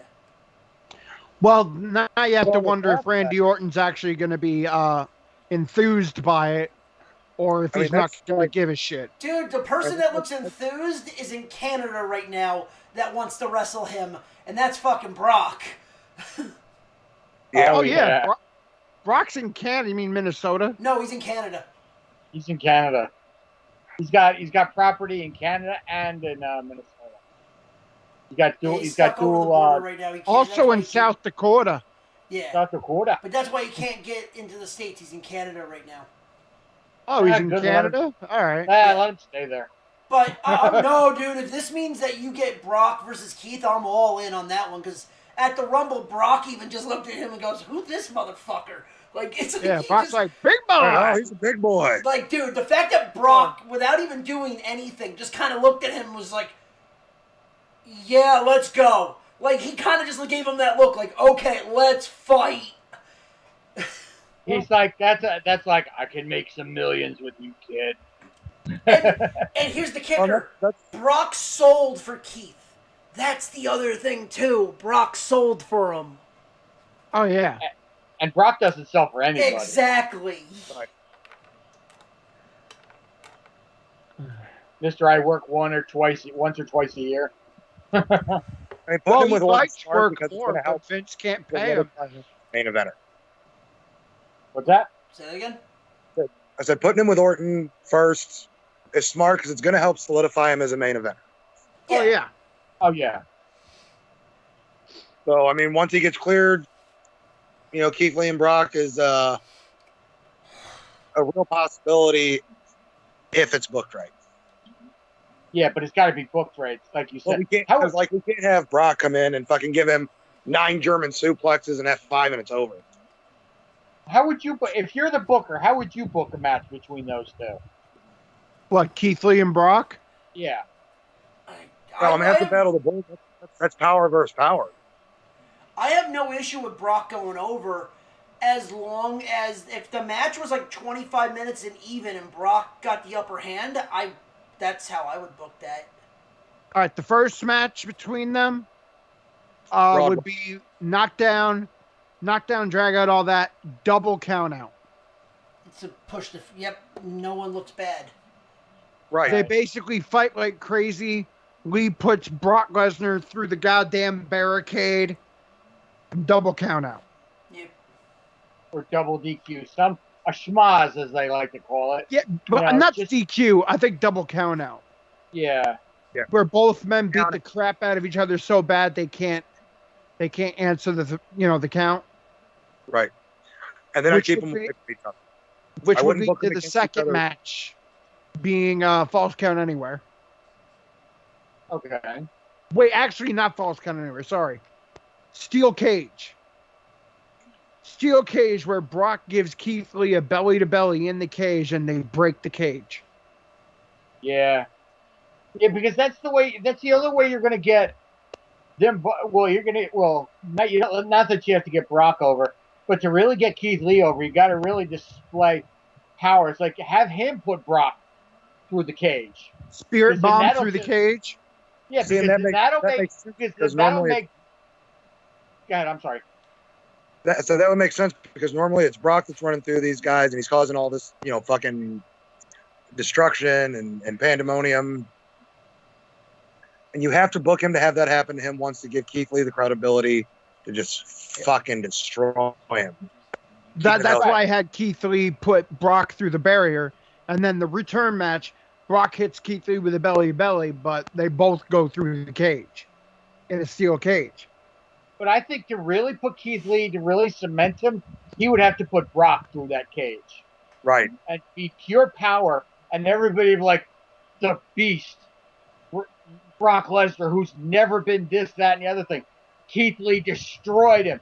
That would put Keith Lee on a level of, I hate to be this way, put him on an Undertaker level. That's what would happen with that. See, the reason why I was thinking, why I wanted to do Brock doing a belly to belly, because they both go through the cage, which basically means, there is no winner because, steel cage, both, it's either pin, submission, or escape. Since they both hit the same time, there's no winner. So again, second match, no winner. But do you agree with what I'm saying, though? But the reason why I'm saying, I have Keith Lee putting Brock through the barricade first in the first match. Right, but putting him through a barricade is one thing. Putting him through a cage, that's an entirely different. But if they both go through it, they both go through it. I think we'd need Brock to put him through like a stage panel. Like that would be like, Falls Count Anywhere, where they both, where all of a sudden like Keith Lee spirit bombs Brock and they both go through a stage or something, because the only way you're gonna have this Hoss match be like on a massive level is with destruction. This almost needs to be like a Taz Bam Bam situation where two guys just beat the piss out of each other and it ends up being like, oh yeah, Bam Bam and like when Bam Bam and Taz did it, they went through the ring. Nope, we gotta one up that next one. They're going through the fucking stage in the Brock ramp. Big Show. Yeah, exactly. Brock Big Show, where Brock did a top rope superplex on Big Show and the ring collapsed. Which, by the way, I don't care what anyone says, that is still better because Brock fucking whipped his ass over. Everyone's like, oh, well, Braun did this. I go, Braun's a big enough boy to get someone like Big Show over. All I know Mark Henry's the same way too. I'm like, Brock is not as big as fucking those two. The best part of that match was to hearing Taz go, holy shit, and it went through the air. For Taz to be impressed enough to say, holy shit, when Big Show and Brock broke the ring.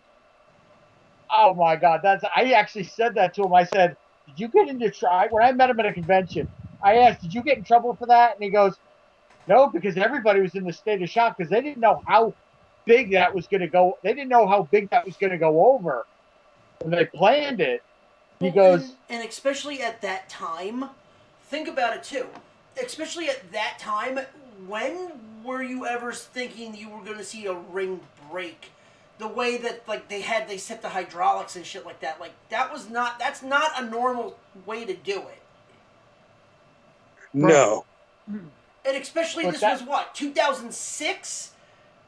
I want to say 2005, 2006 that happened. Like, you don't see shit like that. You never saw something like that. So for that to be the first time ever seeing that, that's impressive. And the fact that they don't dust that off really ever, it's kind of like, who can really do it? Oh, well, Braun did it to Big Show.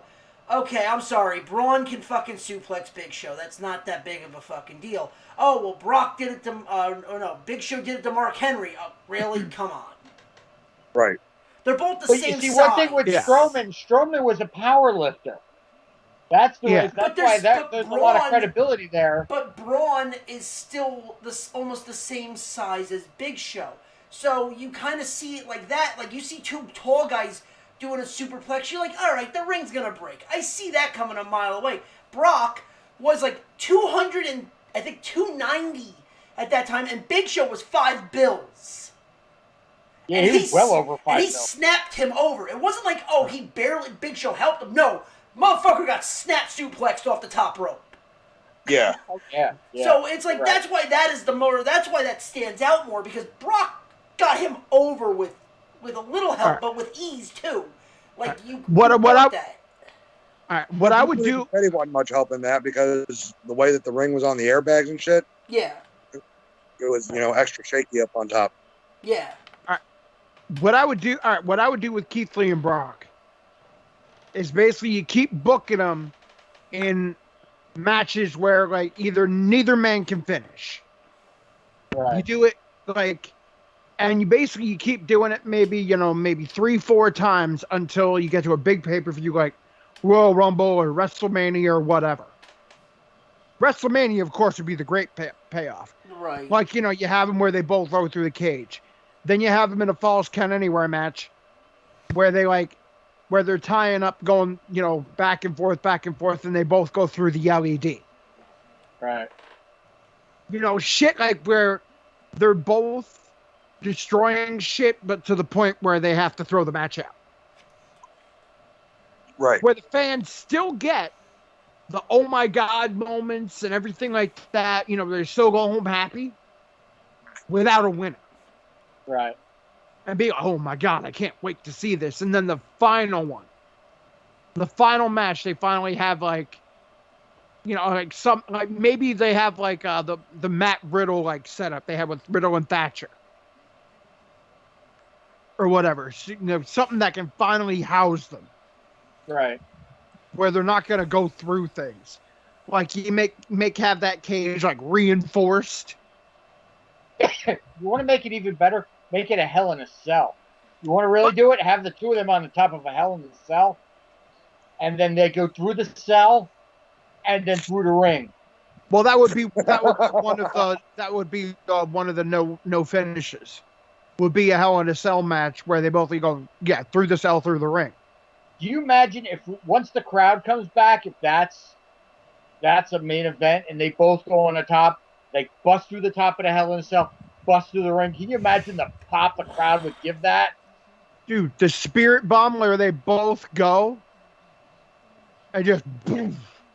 And then it's like, oh my God! And they basically throw the match out. It's like there's no man can continue. Yeah. I mean, of course, the crowd, like at the beginning, will go boo, but it builds up that whole thing, builds up that whole ante. Like, all of a sudden, WrestleMania, the ring's been reinforced, the cage has been reinforced. We are going to have a winner. Yeah. And then Keith Lee wins. But I mean, I could almost picture the crowd reaction for something like that. That would surpass Bam Bam Taz without a doubt. Well, that way you could book Keith Lee and Brock and don't have to book them around a title. Right. Right. Exactly. That's the big thing. It's the fact that you're trying to book this, like, you don't want to book this around a title. You want to book this as a, hey, this is the entertainment. This is a main event caliber match that the title doesn't have to mean anything. Again, like, we can have main event talent that doesn't survive, that doesn't mean, oh, yeah, they're wrestling a title. It's not the John Cena effect where it's like, oh, world title or bust. Yeah, and the best thing, don't make it personal. Make it basically like, almost like a respect thing. It's like, all right, we can't do a regular match. We can't do this.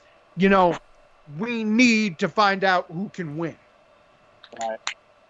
We'll get into that when we get into the Seth Rollins match, because, yeah. Yeah, so we move on to SummerScam. I mean, Summerfest. I mean... Summerfest inside Thunderdome. Wolf of Wall Street. Wait, what? Starring, fuck you, ponytail, Asuka, blue hair. Oh, Chris, we need to do the that. hurt feelings business. Oh my God, Chris, we need to have you do a honest trailer of SummerSlam. Yeah, we'll have to do that. We'll do that soon. Starring, fuck you, ponytail, Asuka. Storytelling doesn't mean shit. Yes. Mr. Becky Lynch. Alexa's ex-boyfriend. Braun Strowman. Eddie Guerrero's son. Rey Mysterio's son. Rey Mysterio's wife. No. Just to fuck with everybody. Instead of that, Mysterio family looked like they were walking into their first day of school with Rey. Someone wrote as a meme, goes, when your kids get called to the principal's office and mom has to pick you up. Like Rey Mysterio's like walking like he's like that fucking weird kid that wears the mask because he's awkward. Oh God! Then you have fucking stupid mom. I'll go if I can wear my mask. Then you have $100,000 the other match. Then the other match: Loser Leaves Town, starring Who Cares versus Please Don't Go. You know what? Here's the thing. With that is, I'm sorry. The first thing when I saw Mandy Rose come out, you know what? The first person that popped in my head, Alundra fucking Blaze. You know who popped into my head? Pumpkin from Flavor of Love. Oh God. Oh yeah, I didn't even think of that. Dude, the amount of photos of fucking her freaking camel toe that's surfacing the fucking internet is like, Jesus Christ. Dude, if that was a live crowd, when Sonya Deville came out, they would have been like, please don't go. Please don't go. If that was a live crowd, there wouldn't have been a freaking, what's it called? There's a live crowd, there wouldn't have been a stalker that showed up to Sonya's fucking house with zip ties. Right. And apparently she might be coming back, but the Sonya Deville character is gone. She might just come back as Daria Baronato. Yeah. You know what it is? And she deserves time off because of what that scumbag tried to do to her. Oh, yeah. Dude, apparently. How fucking dumb that dude was. Like, that bitch will fuck you up. Here's the funny thing. She was sleeping. You know who else was in the house? Mandy Rose. Mandy Rose. Yeah. I was like, shit. They're both fucking traumatized. And I'm like, but what's funny is this dude breaks into a house. This dude breaks into a house with a blonde-haired Italian woman and an MMA fighter. Oh, yeah. Okay. Yeah, you're fucking dead. She probably has a baseball bat hidden somewhere. And I mean both of them. Well, she did. It's like when the alarm got triggered, she came out with a fucking bat. Yeah. Mandy's from is from the fucking Bronx. I'm sorry. She's an Italian chick from the Bronx. She has a bat somewhere. Daria Baronato's an Italian chick from Jersey. The Jersey Devil, baby. Dude, it's the mafia. She got all Brick City on him. Yeah, I was gonna say, it's the fucking mob. You right. Dude, all right. Who fucked my alarm? I'm breaking legs. Yeah, right. You trying to mess with my daughter. You're gonna end up 6 feet under, swimming with the fishes. Leave the gun. Take the cannolis. Leave the gun. Right, he goes, leave the bat. Take his arm. All right, so the rest of Summerfest. So we opened up with the biggest asshole in wrestling versus formerly chosen as the biggest asshole in wrestling. Well, hold on. So let's talk about the shitty pre-show. All right, the pre-show. Apollo Crews versus 50-something-year-old. Well, I can't really say that soon because I will be soon, as of tomorrow. But MVP. The pre-show, Ooh-Ha versus the Hurt Feelings business. The business was not booming tonight. Apollo! Apollo! To grow on me. What's that? What'd you say? I said Apollo's starting to grow on me. Like, the dude's super athletic, and I can respect that because I'm not. Oh, trust me, he's strong. That motherfucker's strong and agile as fuck. Dude, okay, I'm a fucking cruiserweight and can't do any cruiserweight shit. I personally wish Rich Swann was still in the E and he didn't beat his wife, allegedly. No, I'm pretty sure they had evidence of that. I'm just saying allegedly. Yeah. Because cover his face. Because in Dragon Gate they were a tag team. Swan and Apollo and Swann were a tag team in Dragon Gate. Bro, if that was a tag team in the E, holy shit. So anyone thinking that MVP was going to beat Apollo Crews? Hell no! No way. The hurt feelings business. And that's it. Now he's got a match against Bobby Lashley at Payback, which is next week. Fucking Christ.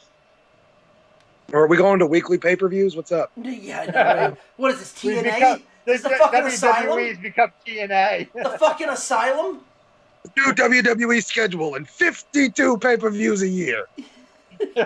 Brother. Fucking Christ. But yeah, so we're just making fucking names up of these as we go along. Yeah, dude, you'll never 52 pay-per-views a year. You know how many wrestling fans would be like, you know what? Fuck it, I'm done. I think they'd be done after the first 2. Get 2 months in and fucking the business just crashes.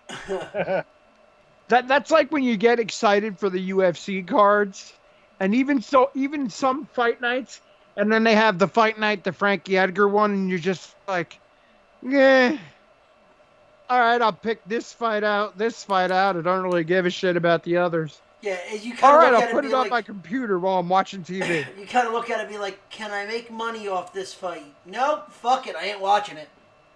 Yeah, right? Dude, I had the UFC fight night on my phone while I was watching NXT. Oh, God. No, whenever the one fight, was it the Shanna Dobson fight came on and the other one? Yeah. I watched those. I was like, all right, cool, I'm done. And then I half watched the Frankie Edgar fight. I didn't give a shit about it. I'm like, all right. I didn't care. It's like certain UFC cards are like, yeah, oh my God, I got to see this. And then other ones, you're just like, nothing else is on. Yeah, well, that pretty much sums up Summerfest, Summer Slam, or whatever. Summerfest. But then, then you had the start of the show, which was my girl, Bayley, versus Asuka in one of her first matches. They're doing everything. They're doing everything they can to keep that title interesting on Bayley. You know what it is? And it's like, I got nothing against, I love Bayley to death. I always have. Even, I went back and I researched all her indie shit when she was Davina Rose. She was good then, too.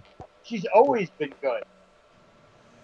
I just want to know why the announcer, when he says Asuka, he has to go, Asuka! Like, Asuka!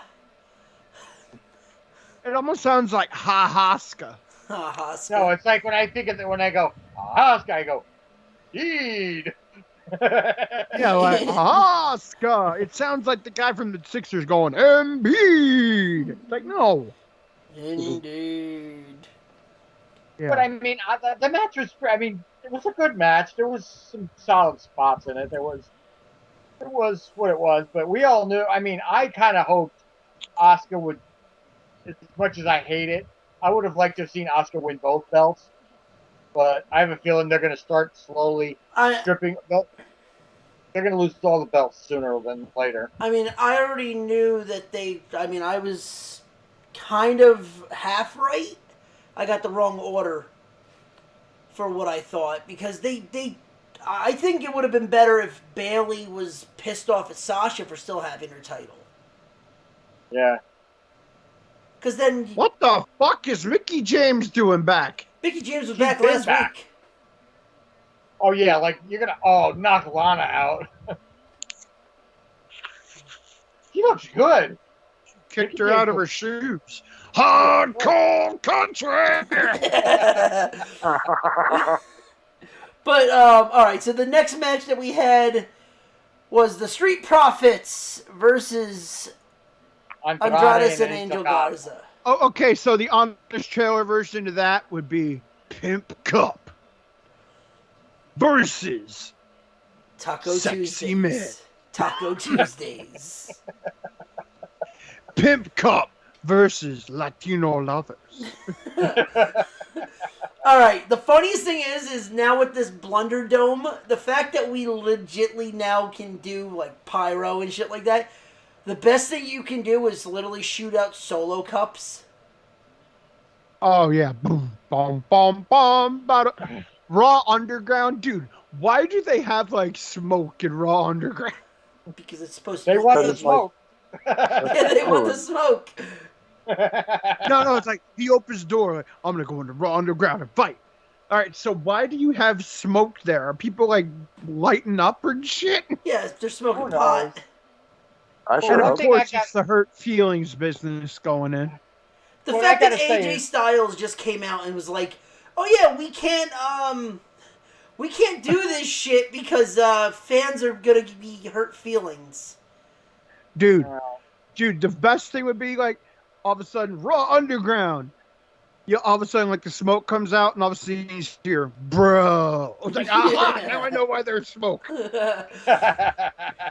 Bruh. The minute we start Been getting cutting too early, and there's just a big circle of guys in the ring. fans, I want a Raw Underground, and I want to be in Philly. I want fucking Gritty to be part of the Raw Underground.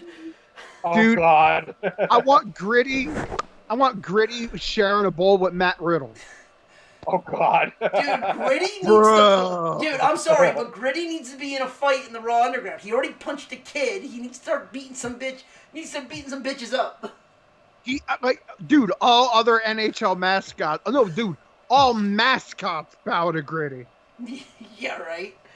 I mean, come on. He led the NHL mascot game in penalty minutes. He was the only mascot that got booked for fighting. He's the only But one one with a thing- record. He's the only one with an alleged record. Dude, he cross-checked his own teammate, the Pittsburgh Penguin. He came right around. He checked the Penguin into the boards. They were like, wait a minute, that's his own partner. It's like, dude, Philly Pittsburgh. Yeah, right. Well, one thing I'll say about this tag match, Montez Ford, that motherfucker could fucking fly, man. The best thing about the tag match, Kevin Ho Ho wins. Yeah, right. I'm wearing your shirt. I'm wearing your shirt. My nephew looks like the illegitimate child of Kevin Owens. Oh God, really? Like no joke. Me and him went to. I had to work, and I got lucky enough to get like offered to work the Charlotte Flair signing out here a year ago. Okay. And my nephew showed up, and like no joke, she looked at him, looked away, looked back, and she's like, "I thought you were Kevin here fucking with me." I thought you were Kevin Owens. You're fucking with me. Like I told him, we're gonna get front row seats, and I'm gonna make him a sign that says, "Kevin Owens is my dad." Oh God. And he's gonna make it on TV. Hold on, I'm gonna send you a fucking picture of him, John. All right, and then I'll forward it on to them. All right. Oh God. All right, next match. It was. Then we had Mandy versus Sonya. Oh yeah, that's who. That's who really cares versus please don't go. Unfortunately, okay, was it just me or did Mandy look even slower? Dude, There was. Go ahead. That table spot was awesome. That's what I was just about to say. You stole my thing. It's like she couldn't even lift the damn table. Dude, the first thing No, that I'm came saying out of, throwing the chairs across the table, like. dude, the minute we saw that, I beat Ryan to it in the chat. I just scream in the chat, "I am the table!" And then the new Botchamania, I am the door. Yeah, the door. Yeah. So we pretty much, I mean, we all knew Sonya was going to be leaving because she needs some serious time away to, I mean, after what she went through, she deserves the time off. Period. Yeah. I mean, I think we're all in agreement with that one. Okay, so is the Raw Underground now in the Performance Center, or is it at the arena? I have no idea. I think it looks at the arena. Yeah, it's probably because it looks a little bigger. Yeah, and also not as much smoke. Yeah, well, they opened the door and all the smoke came out, and Matt Riddle's like, "Bro, I'm done in there." Done, bro. Bro, I'm baked. They're wrestling in the parking garage. So are they gonna have SmackDown Underground next? Smackground. Dude, I enjoy watching Dolph Ziggler on here. Yeah, because he actually he does can't do something. anything else. Oh, he's still got him in the rear naked. Dude, this is more entertaining than the UFC's fight card on Saturday. Is this like a weekly thing where Dolph Ziggler gets hucked? Yeah. I think so. Hey, there's the Jack Swagger lookalike in the crowd with a red shirt. Or the guy with wearing a red shirt looks like a Jack Swagger lookalike. All right, dude, they need to get her to a Hulas against fucking Bobby Lashley. Oh yeah, right. Then the next match is when the trailer, Seth Rollins versus Dominic Mysterio, and go. Oh, Mr. Becky Lynch. Oh, and Alexa's ex-boyfriend versus Rey Mysterio. Rey Mysterio's kid and Rey Mysterio's wife. Dude, the funniest part about that was, okay, so the fact that they literally referenced a gimmick match that was 15 years ago made me love that even more. Dominic's getting the shit beat out of him, and just Seth being a dick. You sure this isn't Eddie's? You sure this isn't Uncle Eddie's? Oh yeah, I remember the that. Most. All right, this was for a no DQ match. This was the most rule-abiding no DQ match I've seen in a long time. I know, right? This was like, keep it in the ring, keep it around the ring. It's like, dude, no DQ, go everywhere. Use chairs, use everything. Nah, we're just going to use fucking, kendo sticks and a chair. And handcuffs at the end. But the fact is that I don't know who it was, Phillips or Michael Cole, I forget who it was. They made reference to Seth's gimmick, his outfit, as that's a direct thing of what Eddie Guerrero wore at Halloween Havoc.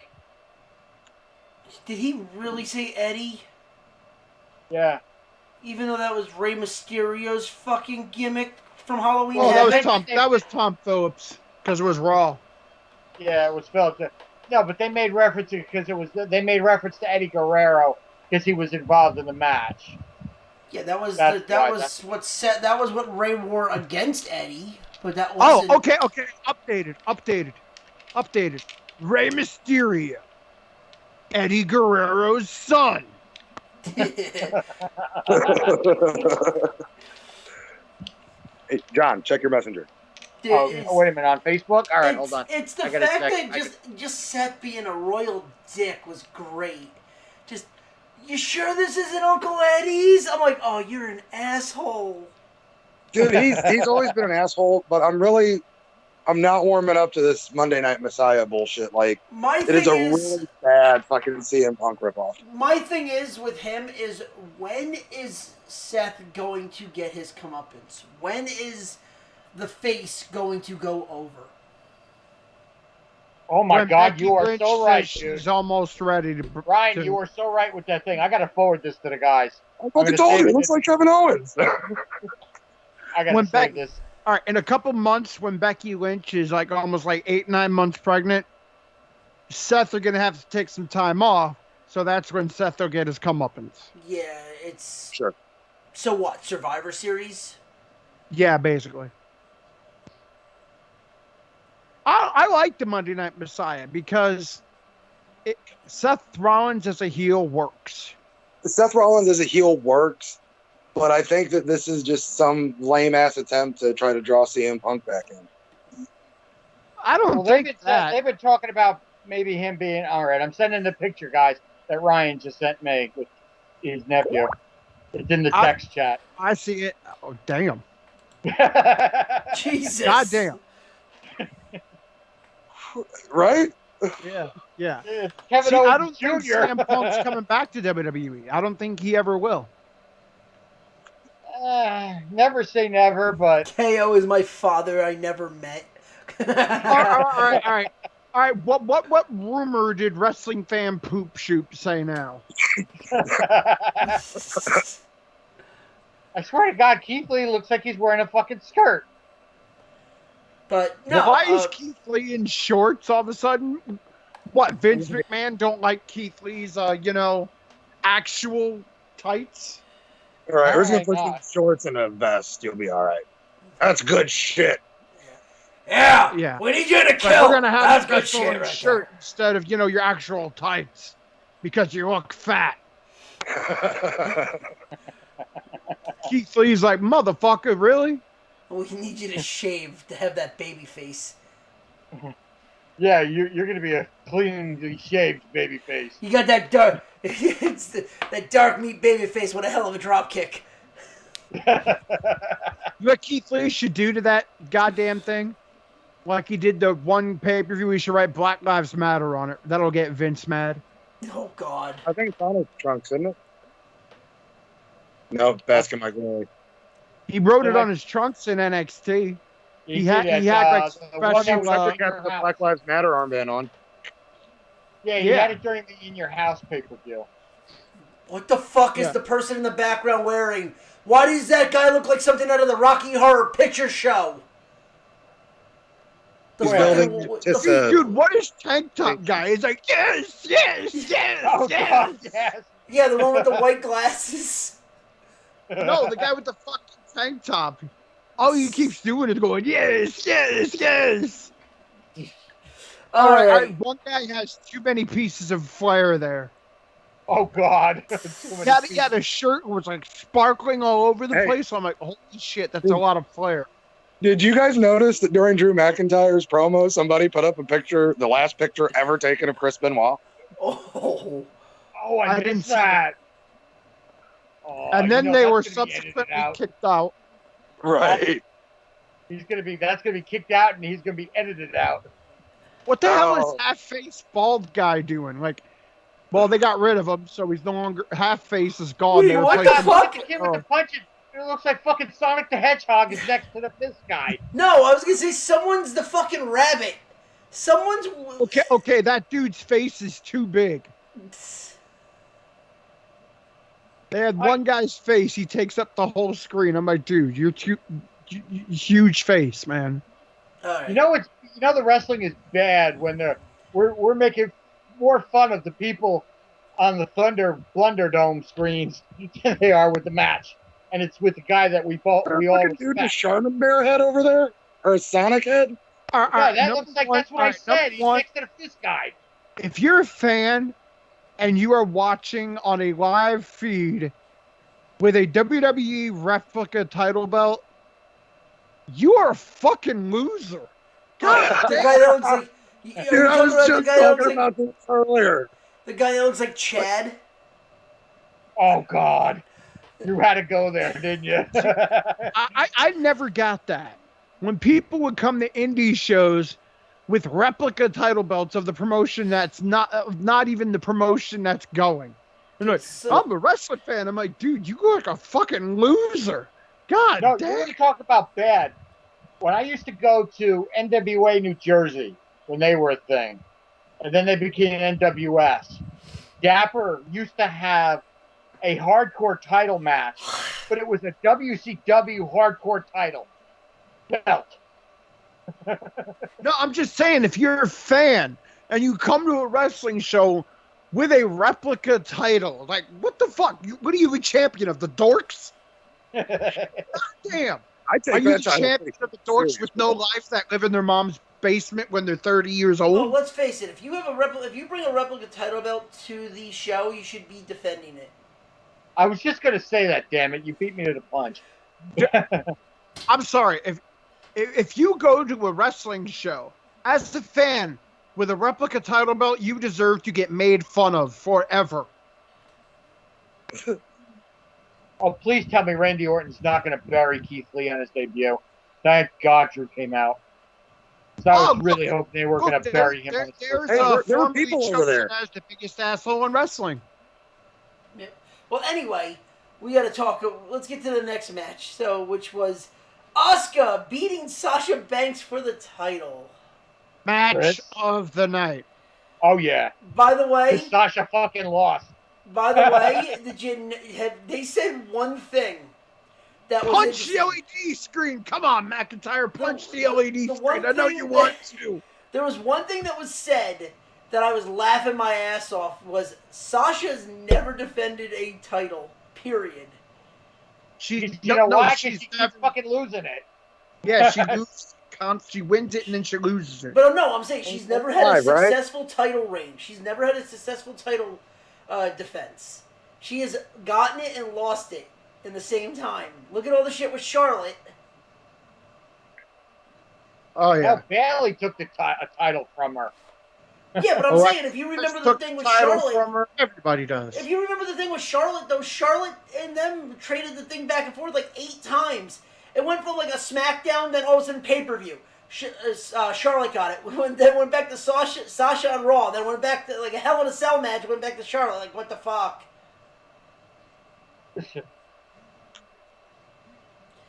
Crazy. But yeah, match of the night, and then you have Asshole 1 beating Asshole 2. No. You had the biggest asshole in wrestling taking on formerly chosen as the biggest asshole in wrestling. This match took 20 and a half minutes. I slept for 12 of them. Yeah. This was the longest match of the night. No, it wasn't. The longest match of the night was Rollins and Mysterio. I got the wicked thing. It said 22 minutes long. Yeah. I mean, I like Drew McIntyre, just with Randy Orton, it didn't work. No, what this should have been is the guy who was almost fired a couple of times versus the former member of 3MB. The guy who was fired. Out of heel. That's why I said, like, the biggest asshole in wrestling versus formerly chosen to be the biggest asshole in wrestling. By Vince McMahon, of all people. Yeah, hence formerly chosen. Yeah, the chosen one, baby. But you know, Randy Orton is the biggest asshole in wrestling. Yes. Orton's a fucking asshole, period. His Twitter game is legendary. His shitting in purse game is legendary. His shitting on wrestlers game is legendary. Yeah, then we get to our main event. All right, I might rant here. I'm just going to say it. What's that? What did you say? I might rant because that pissed me the fuck off. Let Chris do his theatrical intro, and then you can go on your rant. Oh, okay. So, first,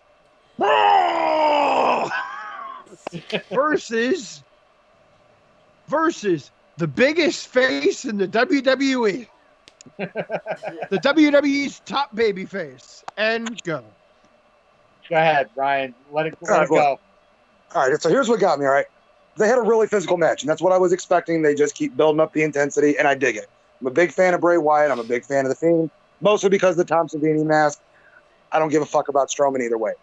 But to let a match get that fucking physical and then to ruin the fucking end of it with that dumb son of a bitch Roman Reigns was the dumbest fucking thing I have ever seen in my fucking life. Oh, yeah, dude. This giant mountain of a fucking man couldn't beat him. But here comes Roman Reigns with some fake-ass fucking teeth and 2 shitty spears, and they're both down. Fucking awesome. I was about to say, man, those teeth were really, really, really white.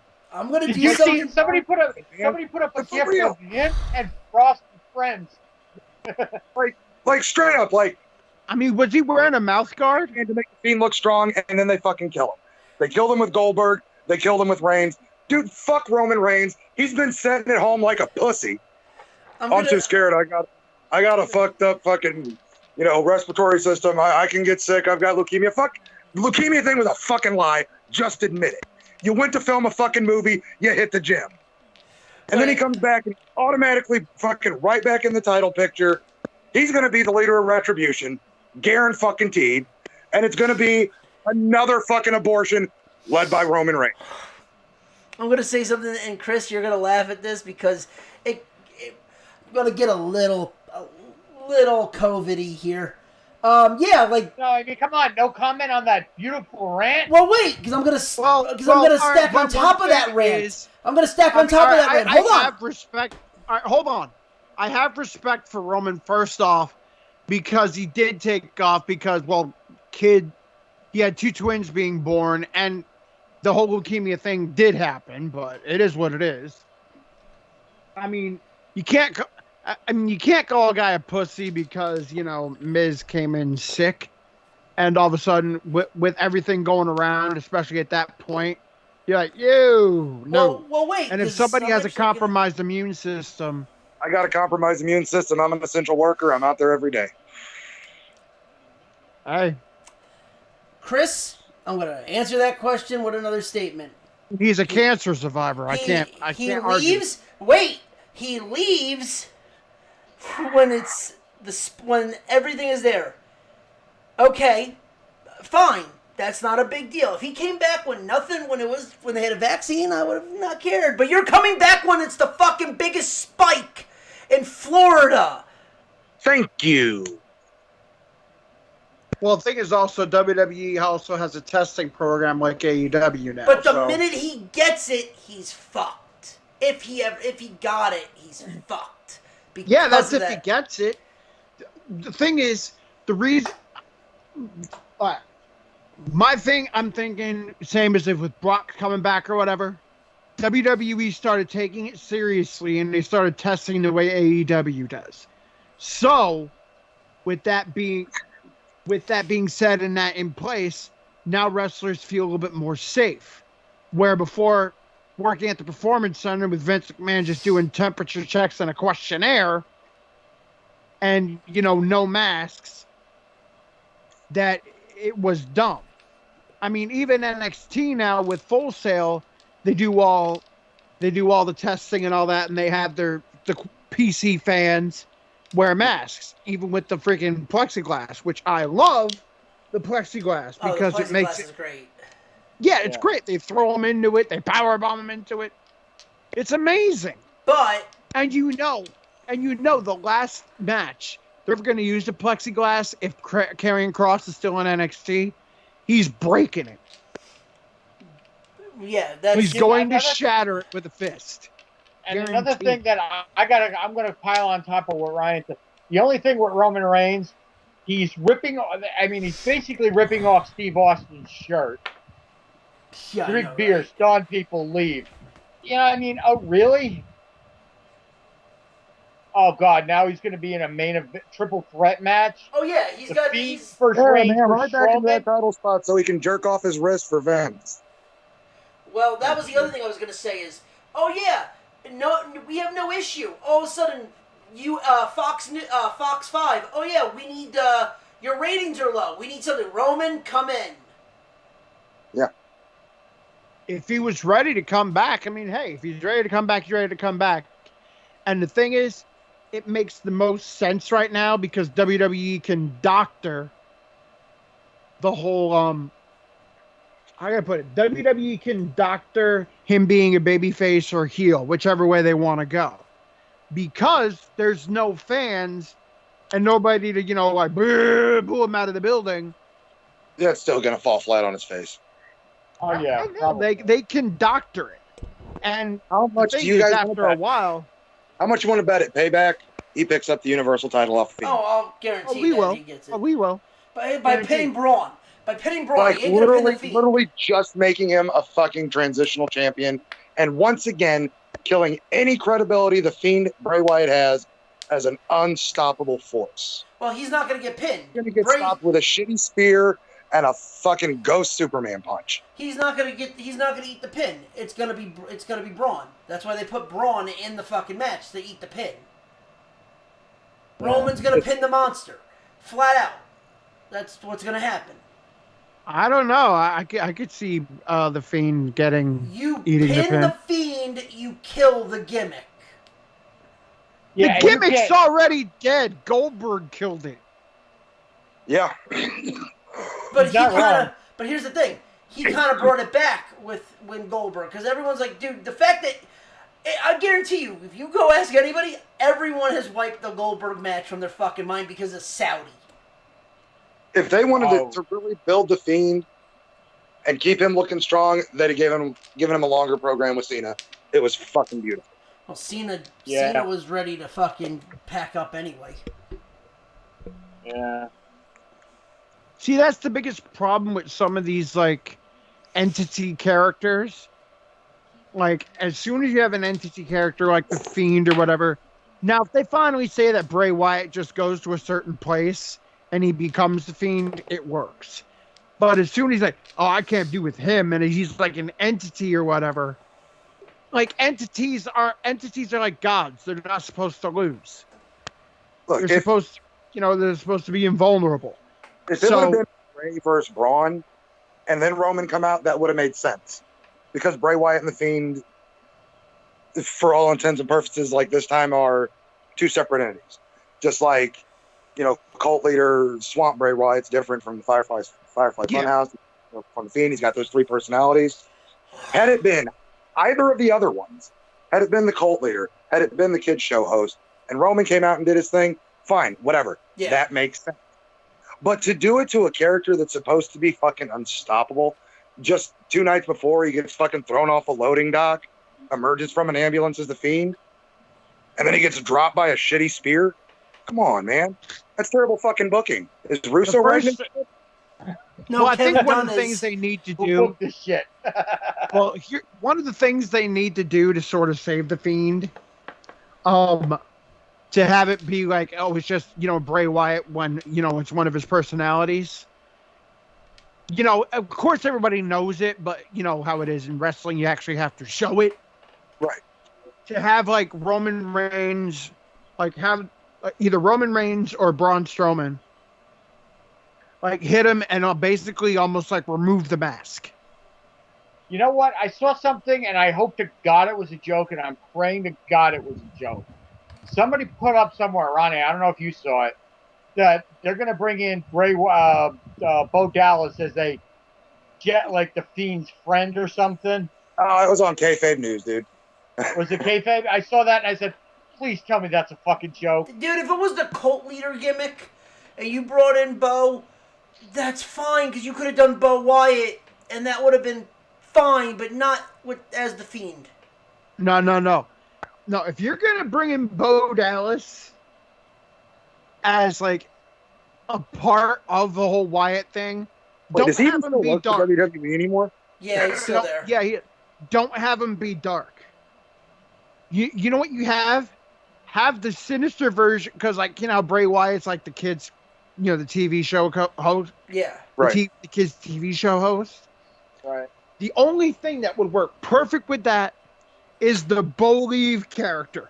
Oh, yes. As the self-help speaker. Like, you just have to believe.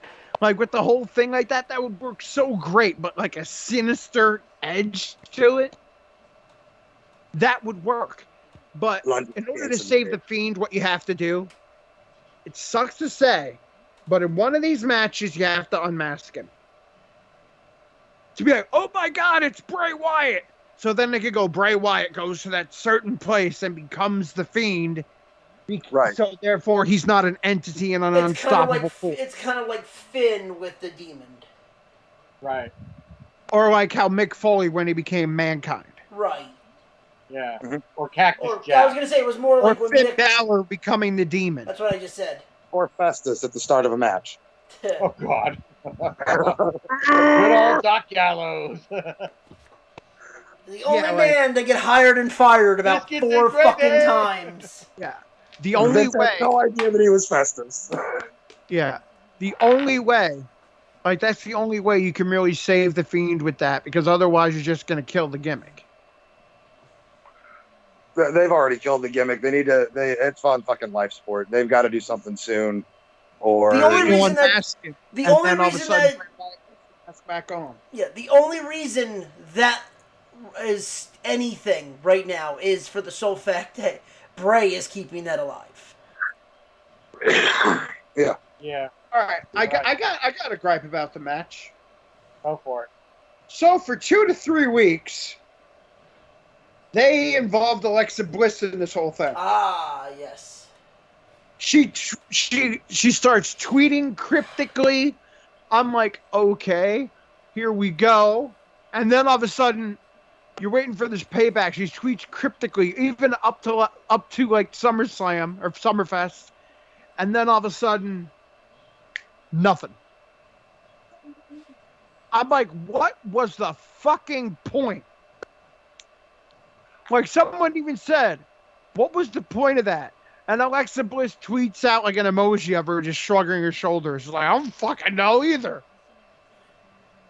It's like, I mean, they have the whole thing with Nikki Cross, like Lexi's not herself lately. Then I'm like, all right, so you're teasing her like a dark Alexa Bliss. This is cool. And then they just nothing. Turns over like a fart in church. Yeah, I was like, what the fuck? Yeah, it didn't make any sense to involve her and then not have her in the blow off. All right, so they're making me root for Bayley and Banks now on Payback. Oh no, I hate her. Give Nia Snax the fucking title. Baszler has to go with Nia. Fuck my life. Give Nia Snax the title. I just don't want, as much as I like Shayna, I don't want Shayna. I want Pockets back. No, what they need to beat the shit out of Nia and have something like have like Shayna win it with like Jessamine Duke or something. Yeah. well, I mean, you know my feelings. Like, I hope to God, I hate to see Bayley lose at anything because that's my girl. But I just fucking can't stand fucking the Smurf with hair. I just can't. Well, them losing the title. Smurf with hair is going to be the one to take the SmackDown title off Bayley. I was going to say, them losing the tag titles is going to set them up for Bayley turning on Sasha, and then them doing a feud against each other for the women's SmackDown title. I'm good with that though. Care. Those two work great together. Yeah. Yeah, they do. Look, and I said this a couple weeks ago, Ryan, that when Bayley and Sasha were in NXT, this was before she made her dumbass comments. I thought they had the match of the night at NXT Brooklyn when they had that Iron Woman match. That match was fucking amazing. Yeah, that was great. And I just I applauded them both. I said, these two girls are the future of the business because they just fucking shined brighter than anything I've ever seen. And then Sasha had to go and open her fucking mouth. Well, the thing is, Sasha, every time you mention that, something happens where Sasha's completely vindicated in why she said it. Like, she's right. Like, let me see. Just last week, Sonya Deville. Right. Look, I'm not saying some adults aren't this, that, and the other thing. But for when she said it about kids, that's what rubbed me the wrong way. And if she had retracted it, I wouldn't have cared. But the fact that she doubled down on it is what really pissed me off even more. Because they use their kid. Those people use their kids. But I'm sorry. It's those kids that are buying your little T-shirts, your little funky sunglasses that you can't see shit out of, and your little boss necklaces. Without Are you talking from experience? Huh? What did you say, Ryan? I didn't hear you. So are you speaking from experience? No, but I'm just saying, it's like the fact that little kids are the ones that are buying her shit, and she. Well, yeah, that's your fucking key market as a performer. Right, but I mean, But the fact is that But the thing is, though, is she's not saying it about the kids. She's saying it about the creepy ass adults that use their kid as fucking leverage so they can get to her. Right. Yeah. That's what she's saying. Yeah, she worded it wrong. Okay. But that was also, I'm sorry, but they've been showing her in fucking children's hospitals for the Nissan commercial. So yeah, but it's like I'm sorry, if you go up to a person in an airport where it's like, hi, yeah, this is my kid right here. Look at this. Oh yeah, can you sign this, by the way? This is my kid, by the way. And like wrestlers will be like, "Oh yeah, I'll sign it for your kid." Oh, it's not for the kid; it's for me. And then the wrestler's like, "Oh, fuck yourself." Why do you think guys like Enzo drew a penis when they got shit signed? Because it wasn't meant for kids. Why do you think? Again, CM Punk's always said is like, if I'm at a wrestling show or I'm at a signing, yeah, go ahead, or if I'm, just chilling out like that and you come up and say, hey, yeah, go ahead. But if I'm in an airport at 2 a.m., don't run after me with a goddamn program. No, man. And the thing is most people don't understand, like, you still got to be respectful of these people. Of course. Right. I agree. And even if you do, and if you are, because I got a couple of buddies that go up to the airport to get autographs, but they've never been turned down because they're like, hey, sorry to bother you. Can I just get you to sign this real quick? I'm on my way. Yeah, like you'd be nice about it. That's like, respectful. Hey, sorry exactly. to bother you. Yeah. Right. Yeah. Sorry to bother you. Can you just Ronnie sign this real quick? Ronnie I'm not and I know selling plenty it of people online. that I'm just do that. God, Yeah, Yeah, Ronnie and I know plenty of people that do that. That go to the airports. They go to the hotels. They go to the arena before the show and they hang out afterwards. All right, go to the arena is fine, but go to the hotels is a little creepy. Yeah, it's a little much, man. I was gonna say, when you find out where people are staying, it's like, dude, are you really looking for them to get an autograph, or are you looking to do something else? Like, are you a fan? If you're a woman, are you really a fan, or are you a rat? Yeah. That's me.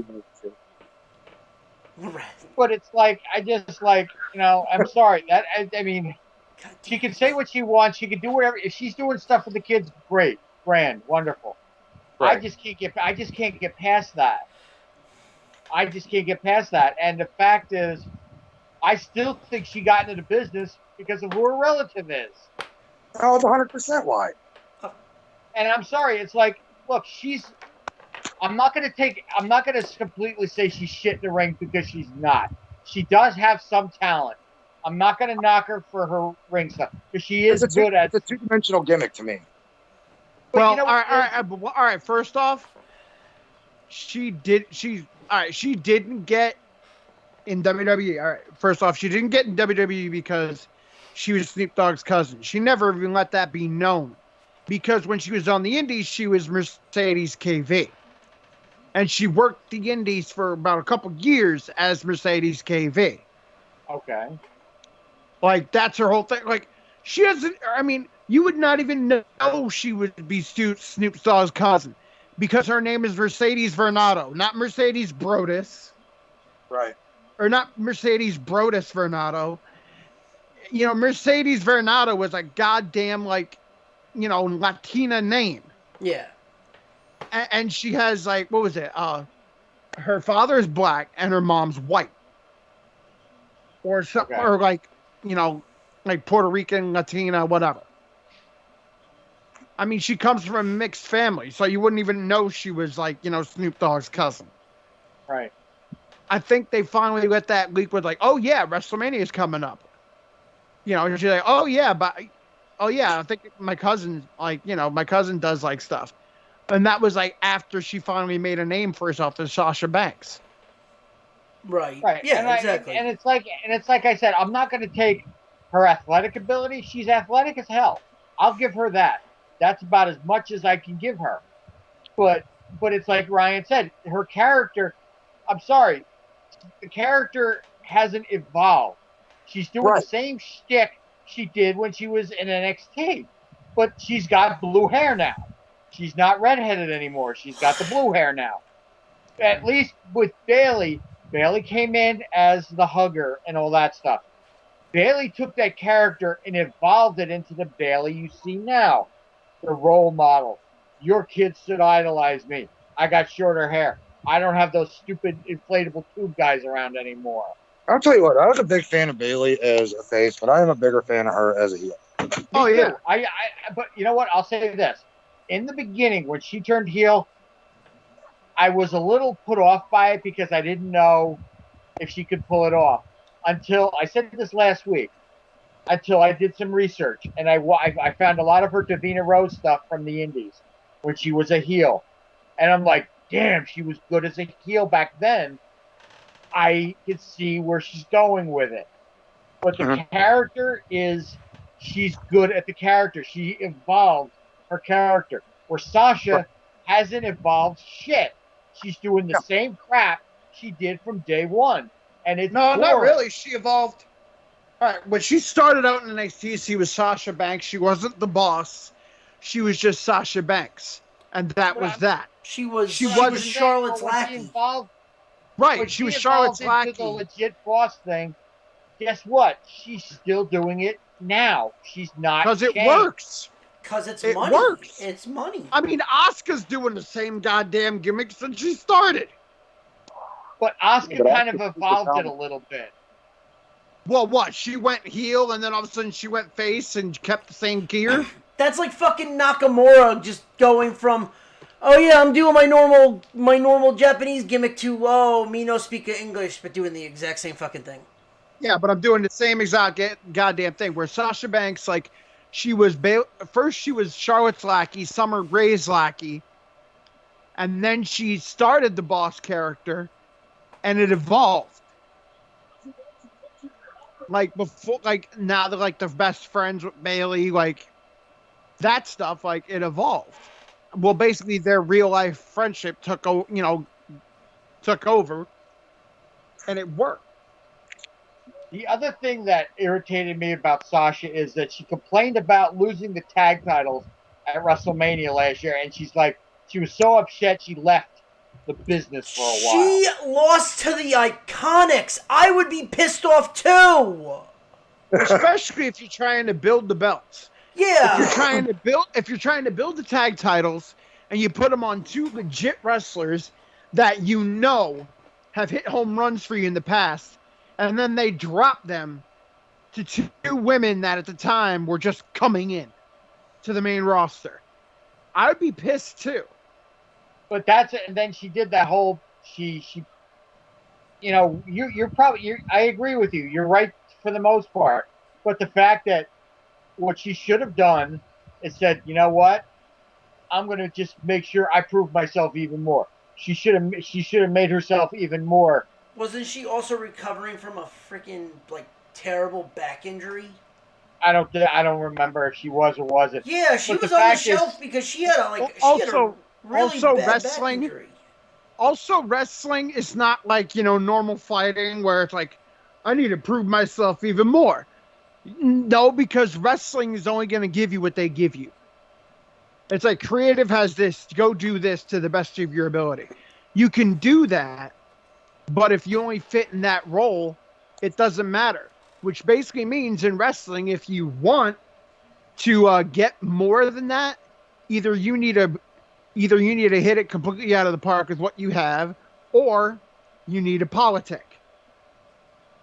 And if she thinks she had that much stroke, she should have maybe politicked a little bit more. She did. She might have. Apparently not well enough. Her contract was up. She decided that she was probably going to try elsewhere, and then they had, remember they re-signed her within that 90-day non-compete clause? Yeah. That's when they re-signed her. Because there was a whole thing during that whole WrestleMania thing where they were thinking about re-signing her. They were talking about it. And she thought the money they were offering was an insult. Because it's like you have these women that are basically driving ratings and being the show. Because most of the people, the hottest thing in WWE right now is the women. Bar none. Hands down, yes. You're right. I agree with you. I mean, the only thing, like, when I tune into wrestling, like Raw and SmackDown, I don't watch the guys wrestle. I give a fuck about that. I watch their promos. Because their matches are always the same. I'm always looking for something to steal. Exactly. Yeah, so I'll watch their promos. I mean, I'll watch their pay-per-view match because that's the one that counts. Everything else is fucking bullshit. I don't care. unless I hear like, all right, well, I see Seth Rollins is going to do this. All right, I'll slow it down, and then I'll play that. But the women's matches I'll watch because they're entertaining. I mean, that's why I speed through Raw. Fuck A 3-hour off. show. That's why I speed through a 3-hour Raw in about, not even an hour. All right. Because I don't give a shit about most of the in-ring shit. God damn it. That really is bullshit. Did anyone catch that on Raw? What? They put Drew in the back of an ambulance. Oh, yeah. And then the ambulance just stopped at the end of the parking. Yep. I saw it. Are you fucking kidding me? So Friday night we have an ambulance in the show, and Monday night the last segment before the main event is another ambulance. Yep. It's the same. They got shit, Dominic. They got Dominic and Ray going against people now. Hey, the New Mutants is in theaters Friday, if the theater's open. Yeah, and if you feel like testing the fates, I'll be on it. Bet you it'll be on Amazon. Yeah, I've already got. Friday. I've already got my part of my Fridays already planned. For an hour and a half, nobody's bothering me because I'm watching fucking Bill and Ted Face the Music. Period. Yes. All right, I've been waiting for that forever, and I'm not missing that shit. All right, no, I guys. got the same level. Yeah. All right, we ready to close this out? Oh, quick. Yes. What did I watch? Quick. Did you see some of the trailers from DC? By the way, I want to talk to you about that. Suicide Squad. Well, hold on. Suicide Squad. They're going to add people. Batman. The Court of Owl game. They're not. What? Gotham Knights. Gotham Knights. It's just those 4. Suicide Squad. They're going to add people. Yeah, because people die. Well, also because they're doing the Marvel Ultimate Alliance type game, where you build your own team. I didn't see any of Why do that with the Suicide Squad? Just leave it. Let it be the goddamn Suicide Squad. Because Suicide Squad has Bizarro, has a ton of other people in it that you could use. Bizarro's not in the Suicide Squad. Yes, he is. Yes, he is. No, he's not. Not part of the original. Yeah, in the comics, he is. Yeah, he is. For a stint. He's been in the Suicide Squad for a stint. That makes no sense because you can't rein in Bizarro. That is the dumbest thing I've ever heard. They're gonna add fucking people. It's not gonna be the 4. I'm telling you that right now because the way they have that. Polka Dot Man. No, dude, you could do. I mean, hell, just look at the movie. Look at the Suicide Squad movie. That's what I said. Add. Polka Dot Man, TDK, Peacemaker. Peacemaker will probably be in there. TDK will be in there. I bet you got Captain Boomerang already there. You'll probably have shit. What am I? Killer Croc.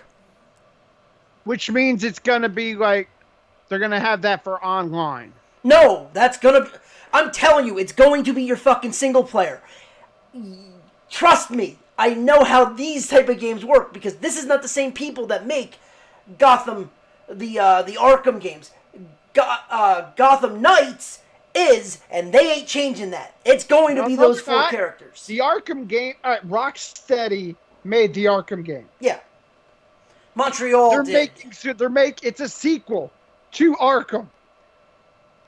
You know that, right? Kill the Justice League is a sequel to Arkham Knight. No, it's not. It wouldn't be a sequel. It is. It would be a predecessor. No, it is a sequel to Gotham Knight or Dark Knight or whatever fucking Arkham Knight. It is. Like the guy from Rocksteady said it on the panel discussion I watched. Well, no, it would be. Anyway, let's get ready to wrap the show up then. God damn. Fuck the Suicide Squad trailer. Wonder Woman 84 looked fucking amazing. Yes. Yeah, that I did want to see that. Looked great. Yeah, Batman looks killer. Even though it's still in production. Yeah. It looked great. The Suicide Squad movie trailer looked cool. Yeah. With Polka Dot Man and TDK and all that. Good old Juan Cena. And the Snyder Cut. Oh my God. Yeah, just that alone right there. The Snyder Cut is going to be what is making that. Yeah. It's 4 1-hour episodes. I'm like, oh my God. I can't. Oh. I'm happy Wonder Woman 84 showed Cheetah, like full blown Cheetah. And it's like, how the fuck could the CG people behind Cats get it so bad where DC got Cheetah perfect? I mean, you can even tell it's Kristen Wiig's face. Yeah. Yeah. And I was worried about how Robert Pattinson would be as a Batman. I'm not worried anymore. I shouldn't have been worried in the first place. Well, I know he could act, but to be like, well, I don't know how. And as soon as he's like, "Who are you?" and he beats the shit of that dude like ridiculous, I'm just like, okay. The biggest complaint I heard about it was people were like, "Oh, it's the fucking dude from Twilight," but like, he did other shit, and like he can act, and that's why I wasn't worried about it. I think that his version of the Batman is going to be pretty unique. Yeah, I want to see how he plays Bruce Wayne. Yeah, that's going to be important. And it looks like they're going for a hard R. I'm kind of bummed that we don't get a Batfleck movie. Batfleck. Yeah, because I mean, Batfleck was one of my favorite ones. Right. And I know I'm showing my age here, but I gotta say, I still love Keaton, man. Keaton to me is always going to be Batman. Oh, Keaton, dude, he's the fucking No, I get it. He was the perfect Batman. He was the perfect Bruce Wayne. We haven't had an actor yet that can portray both. Like Val Kilmer was a better Batman than Bruce Wayne. George Clooney almost killed the franchise, but was a better Bruce Wayne than Batman. I don't know. I think that's why I'd love to see a Batfleck movie, because I think Ben Affleck would have been the best of both worlds. Right. Oh, I agree. That's what I was thinking, just from like the little glimpse that we got in Orphan Fight the movie and Justice League. See, and in the Dark Knight series, Christian Bale was such a goddamn good Bruce Wayne. Right. But Death Metal Batman, like, ugh. I don't wear hockey pads. Thank you. I was just about to say that too. I'm not wearing hockey like pads. I'm gargling with glass. I want to see Christian Bale do one of the Batmans. The worst Christian Bale. All right, the part when he was like, that's fine. I'm not wearing hockey pads. That's fine. Like, I'm not wearing hockey pads. He still had that breathy part. Right. When he had the long monologue in the final fight against the Joker, that's when it came off the rails. Yeah. But he's like, the people of Gotham just show you that they believe in good. I'm like, Triple H? People of Gotham. They believe in good.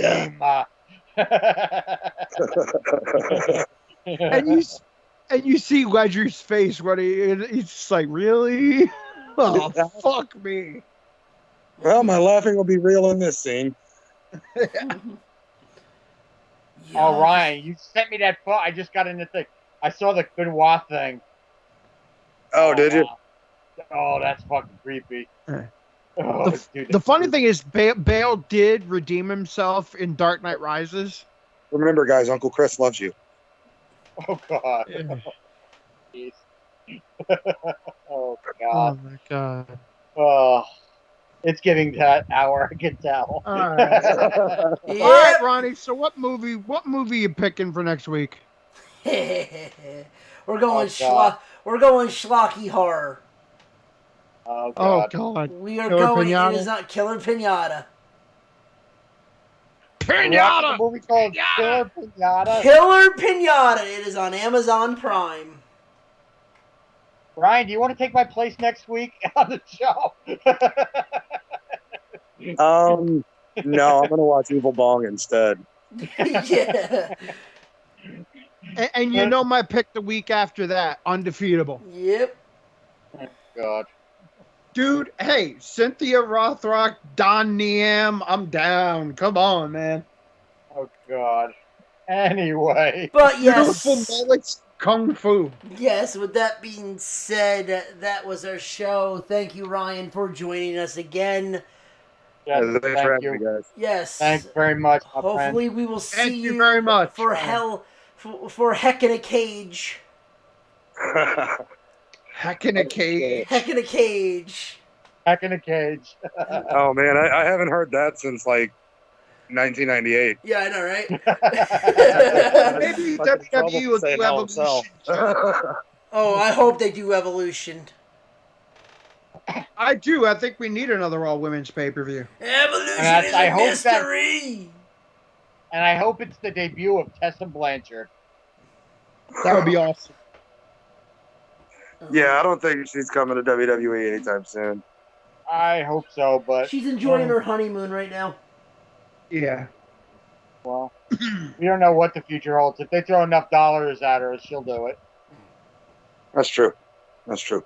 She's enjoying her honeymoon. Then she'll probably going back to work with WWE. Yeah. Yeah. Let me put it this way: if they go to her with a 7-figure check, she'd be like, "Where do I sign and when do you want me to start?"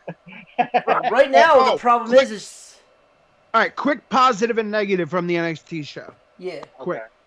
Quick positive, Corey Graves on commentary. Yes. Yeah. The negative, no Mauro Ranallo. Yeah. Yeah. Where was Mauro? I mean, come on, man. Mauro is NXT. Yeah, I knew something felt like it was missing. Yeah. Because with him Tom on commentary, Phillips didn't do it. It was some other guy. I'm like, who the fuck is this? I mean, it could have been worse. Could have been Percy Watson.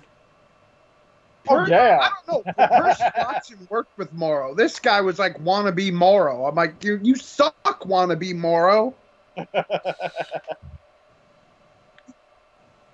Like, don't be saying Mamma Mia. Don't go, oh, give me a burger. No, fuck you. Mamma Mia or nothing. It's Mamma Mia or nothing. That's a T-shirt right there. Yeah. Sure. But yes. Mamma Mia or riot. What's up? No, I was gonna say let's just let's take this home, boys. All right. But yes, with that being said, thank you, ladies and gentlemen, for joining us on From Real to Heel. If you want to find us, you can find us at YouTube, Facebook, and Twitter at the Nerdport Network. At F and Ronnie. At Trips NXC. At the Zombie Master. And Ryan. Ryan. At the Hooligan Ryan Shaw. Okay. Very cool. With that being said, like we said, we will be back here on Monday to review Killer Pinata. Everybody, the check's cleared. Let's get the fuck out of here. Good night. Pinata!